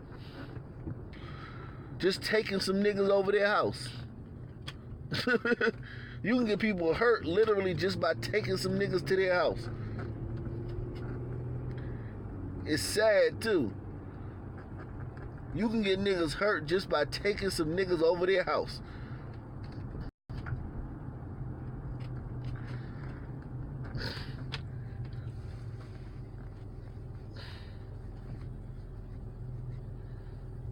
Yeah.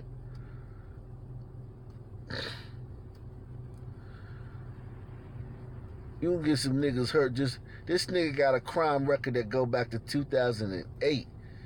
And this nigga like 26 years old, man.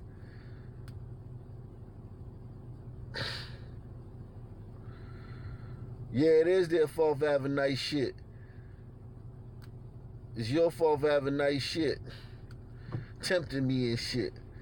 I never was one for home invasions, man. I didn't have the balls for home invasion, man.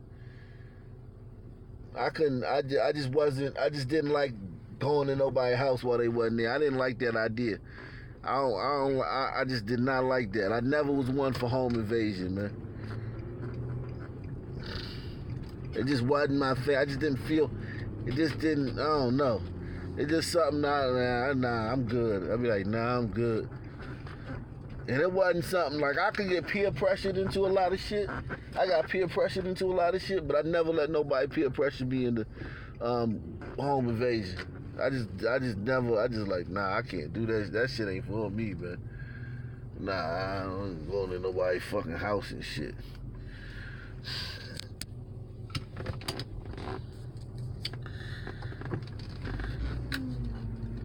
Yeah, it's like it's so much that can go wrong.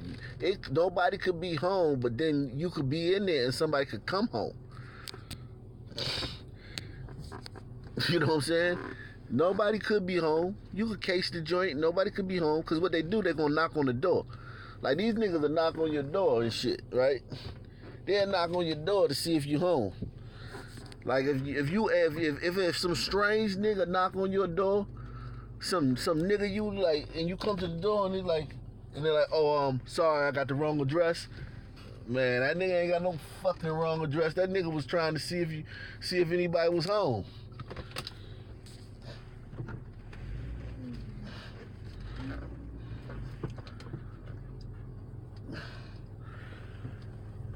But you never know, somebody could be asleep. You could knock on the door, and somebody could just not feel like answering the door.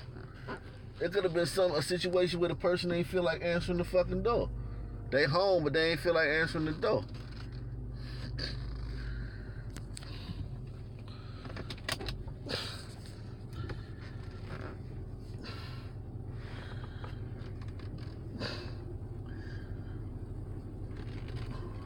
And then somebody come home, and then you gotta do something too, because you can't let them just, you know what I mean? You gotta do something. Like you can't. That's what you got guns and knives for if somebody come home. Then they come home and then you gotta use that shit. That shit get messy, man. And then it'd be like, you be like 16 and 17. These little niggas be dumb. These little niggas be dumb and young as shit doing this shit. It ain't like in the movies where it's motherfucking seasoned cat burglars and shit. This ain't Ocean's 11 type shit either. These little dumbass niggas doing this shit. You know? We ain't talking about Ocean's 11. We talking about fucking dumbass niggas, young niggas doing this shit.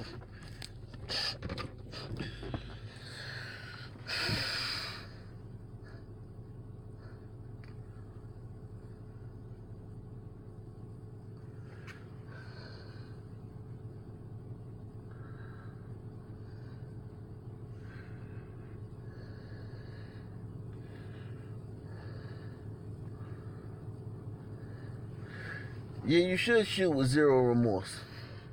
Because they will kill you quick. They'll kill an old lady. They don't give a fuck. Niggas don't give a fuck. Give me another city, y'all. The Nightly News with Rock Nation.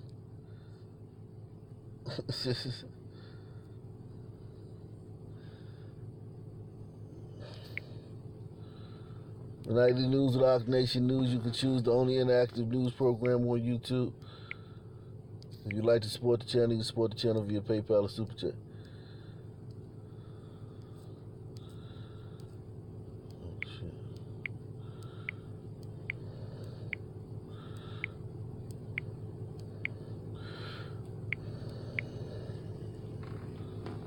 Cleveland.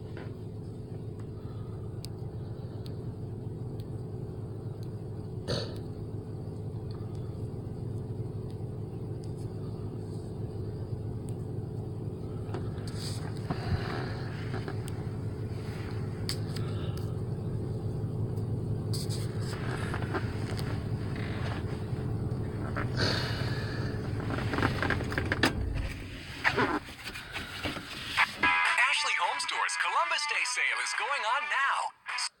Save up to 30% or get 0% interest for 6 whole years. Discover huge savings now at Ashley Home Store. This is home.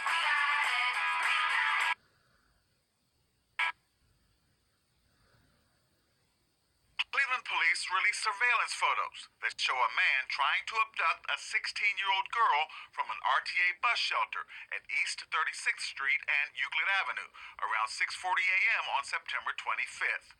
Police say the teen was on her way to school when the man followed her, sat next to her, and began to inappropriately touch himself. The man grabbed her wrist as she ran away, but she was able to fight him off. I was thinking like I didn't want to like die like this. This 14-year-old girl, who we are not identifying, says the same thing happened to her around 7 a.m. on October 1st. She sensed someone walking behind her as she approached East 36th Street and Central Avenue. I had turned around and somebody had snatched me by my neck, and I was screaming for help. And he had put his hand around my neck and covered my mouth up with his hand and stuff, and kept telling me if I screamed anymore that something bad was gonna happen. The girl says she tried to get away, but the man tried to drag her into some nearby woods. I had like stumped on his foot and I had ran away, but like when I tried to run away, he grabbed me again and started scratching on my face. So then I had bit his finger and ran away. The girl's mother is relieved that her daughter was able to fight off the attacker. Even think that this happened to somebody just a few days sooner of the same description and the person isn't caught, that's scary. Police say in both cases the attacker is described as African American, about 6 feet tall, 200 pounds, early 30s, bald, or having a receding hairline. He has red and black lightning bolt tattoos under both eyes, a small goatee, and was wearing a black front zipper hoodie pulled over his head. Like I had to do something in order for me to stay alive, so I had to fight.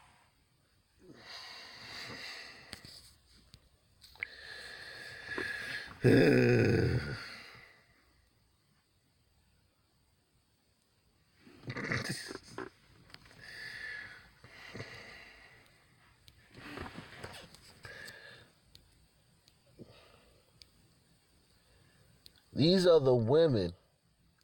Imagine what the males are like. If I was an alien and I came down on a spaceship and I saw this article, I would be like, wow, if these are the females of the race, imagine what the men are like. Cleveland police looking for 3 women who robbed a Family Dollar and assaulted an employee.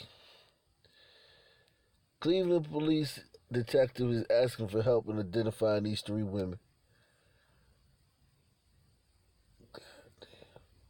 According to police, the suspects entered the store and started placing items in their large purses. When an employee approached them and told them to put the items back, one of the women allegedly started to push and shove him, scratching his chest. Police said the woman also threatened to beat the employee before leaving the store. If anyone has any information,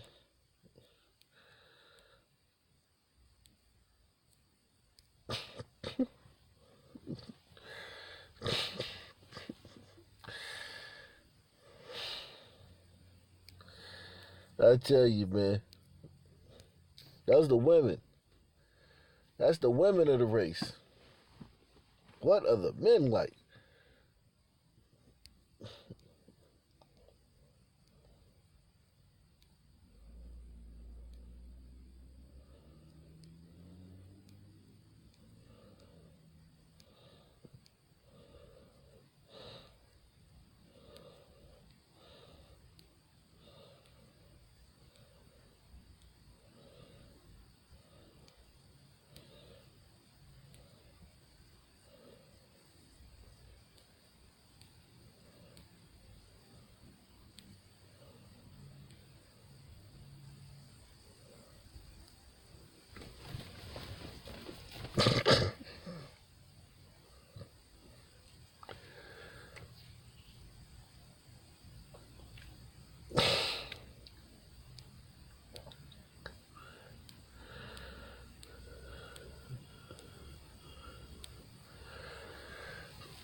Room for you and room for me. Real love bursting out of every scene. Days gone by. The family. At Newsy, we believe opinions are a beautiful thing. But they belong to you, not us.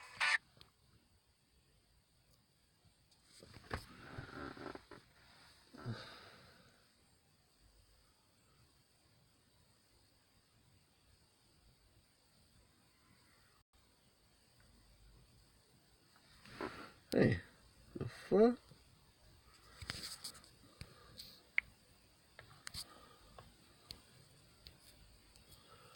Trying to see this fucking article, man.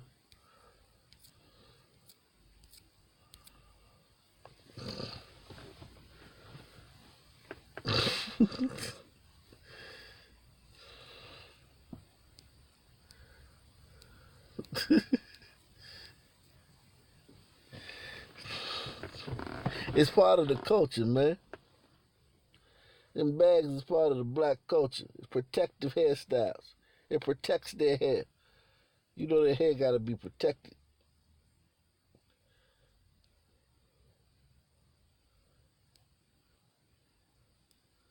Come on, man.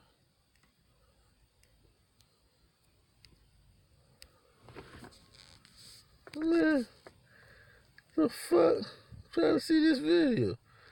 It's a bitch. Yeah, is it? At Newsy, we believe opinions are a beautiful thing. But they belong to you, not us. You're entitled to your own opinions, not ours. Watch Newsy. Oh, God.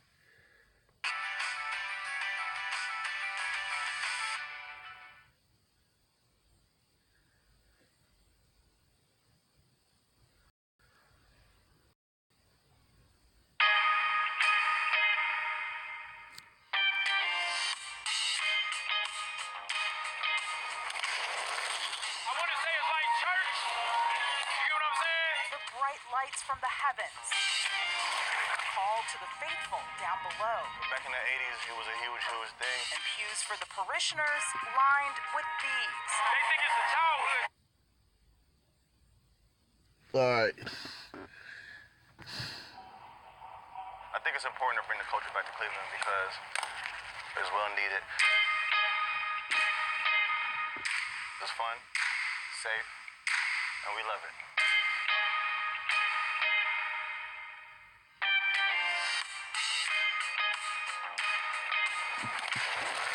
I want to say it's like church. You know what I'm saying? The bright lights from the heavens.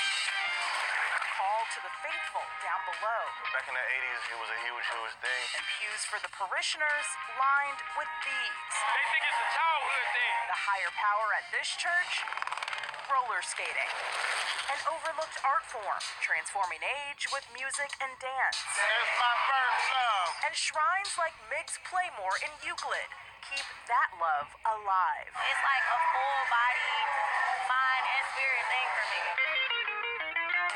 Leilani Wilson. I started skating when I was around like the age of 5. And Dorian Porter. We together to try to bring it out there, man. Are skating partners who have embraced the art form within this sanctuary. With the black community, it's like a safe haven. $2, my man. Which also serves as a refuge away from the troubles outside. There's so many different skating rinks that people can go to get away from the gangs, away from the shootings, away from the bullying. Younger generations now feel that same love of skating and express it through their own styles. They look like they got rubber. So the skating rink is a way to get away from niggas. Not me. This ain't my commentary. According to her, the skating rink is a place to get away from niggas. I hope y'all hearing this, white folk. It's just a way to get away from niggas. Mind and spirit thing for me. Leilani Wilson. I started skating when I was around like the age of 5.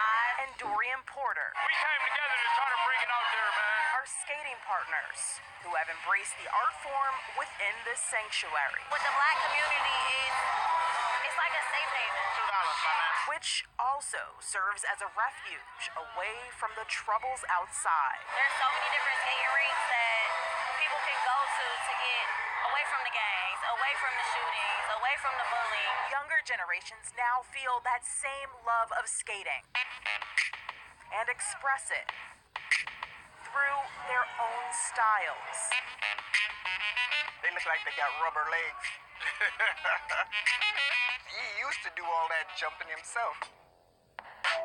Joanne and Jim Perkins have been married 59 years. We met in 1960. Their love of rolling together goes back even further. We used to do all the dances. Where their first date was so long ago. Used to be in the skating rink 3 or 4 days a week. And their love continues. Now we just fumble around the floor because we don't skate like we used to. Even through hard times. Now he has a little dementia and he's forgotten a lot. But Joanne remembers the electricity of the spot where they fell for each other. It was the go-to place for black entertainment. Dinah Washington, the OJs, and B.B. King all played the Playmore. They had a built-in stage. Righteous stage. And there was one Cleveland skating icon. He was center stage to everything. That was skater's heaven.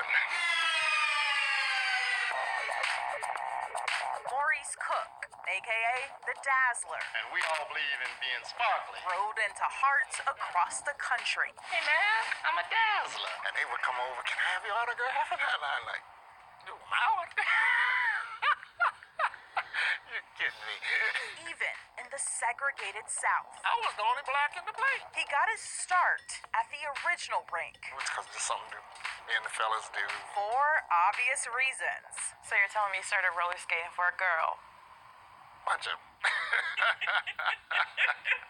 There was one at that time, but it was a lot of girls, you know. He loves to reminisce about the good times. The Playboy wasn't just special to me, it was to everybody. And dreads remembering the bad, like the day the Playmore was no more. That place burned down. There was a lot of sad people. I was one of them.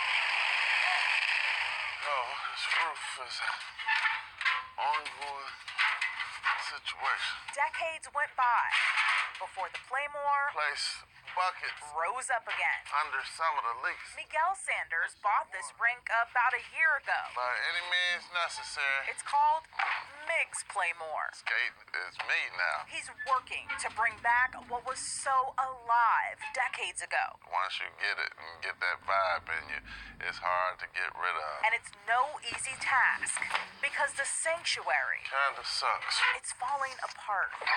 10,000 square feet of roof needs replacing. The roof may cost more than the building itself. But he feels People love this place. it's worth it.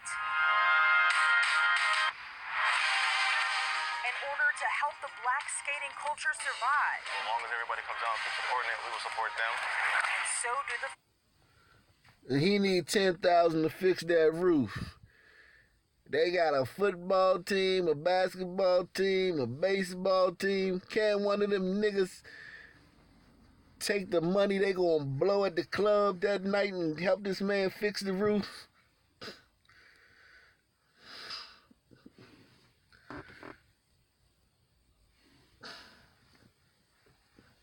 Not to tell anybody what to do with their money. who will preach. It doesn't matter what color you are, about the joys of roller skating. how old you are, how young you are. It's just a lot of fun. As they continue to fill this church with new believers.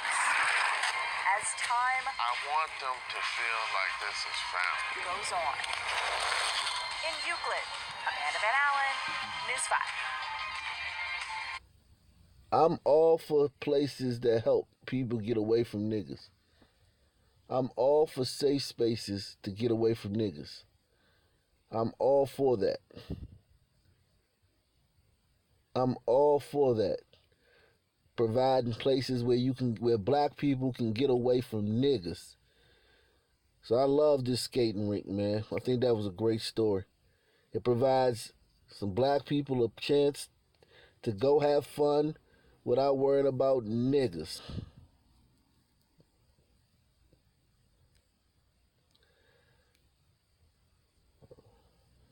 I just hope that niggas don't find out about it. They fucking put it on the news now, niggas gonna find out about it.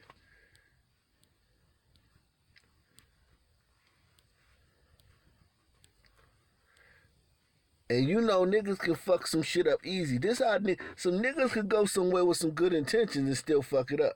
Like for instance, some niggas could find out about that skating rink, right? And be like, yo, let's go down there. Go down there, right? And some niggas that they beefing with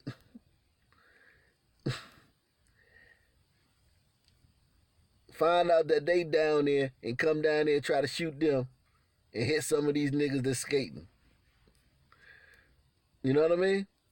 So niggas can fuck your shit up inadvertently. Niggas can inadvertently fuck your shit up.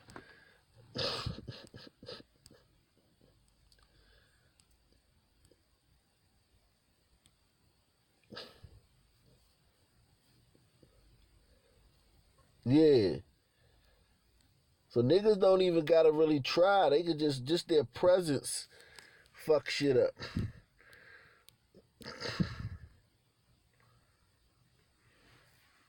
You know what I mean? Niggas just fuck shit like they can't help it. Like it's like part of their DNA. But I'm happy that them black folk got a place where they can go and get away from niggas for a couple hours and have some fun.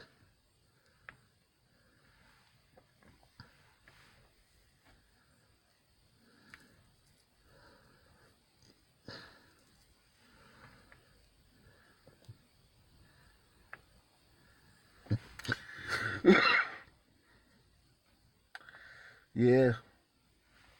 Everywhere's ghetto in Ohio. Youngstown, Akron, Cleveland, Toledo.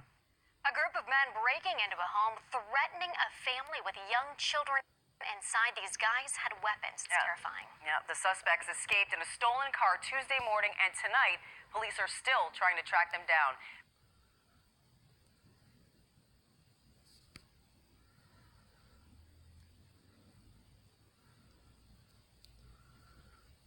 I can't tell which one of these bras look the best. Which one I want to cover up. I cover you up in the red. The other one look better. Shannon. A group of men breaking into a home, threatening a family with young children inside. These guys had weapons. It's terrifying. Yeah, the suspects escaped in a stolen car Tuesday morning, and tonight, police are still trying to track them down. Brittany Bivens with the details from North Royalton. Now, according to the police reports, it was about 4 a.m. when people barged inside and demanded money, threatening the people inside and sending them scrambling for shelter. A 911 call describes what happened. 911, what's the city of your emergency? North Royalton. The woman in this 911 call tells dispatchers a scary story, which she says started here at her home on Boston Road, near the Ridge Road crossing. We're already out there. What's going on, ma'am? Somebody broke in our house and held guns to my kid's head. Okay. According to police reports, several family members were inside when they reported up to 8 men broke in. So listen to me. The officers are down the street. Okay, I'm going to have them come to your house. Just stay inside. The woman says she's not there anymore.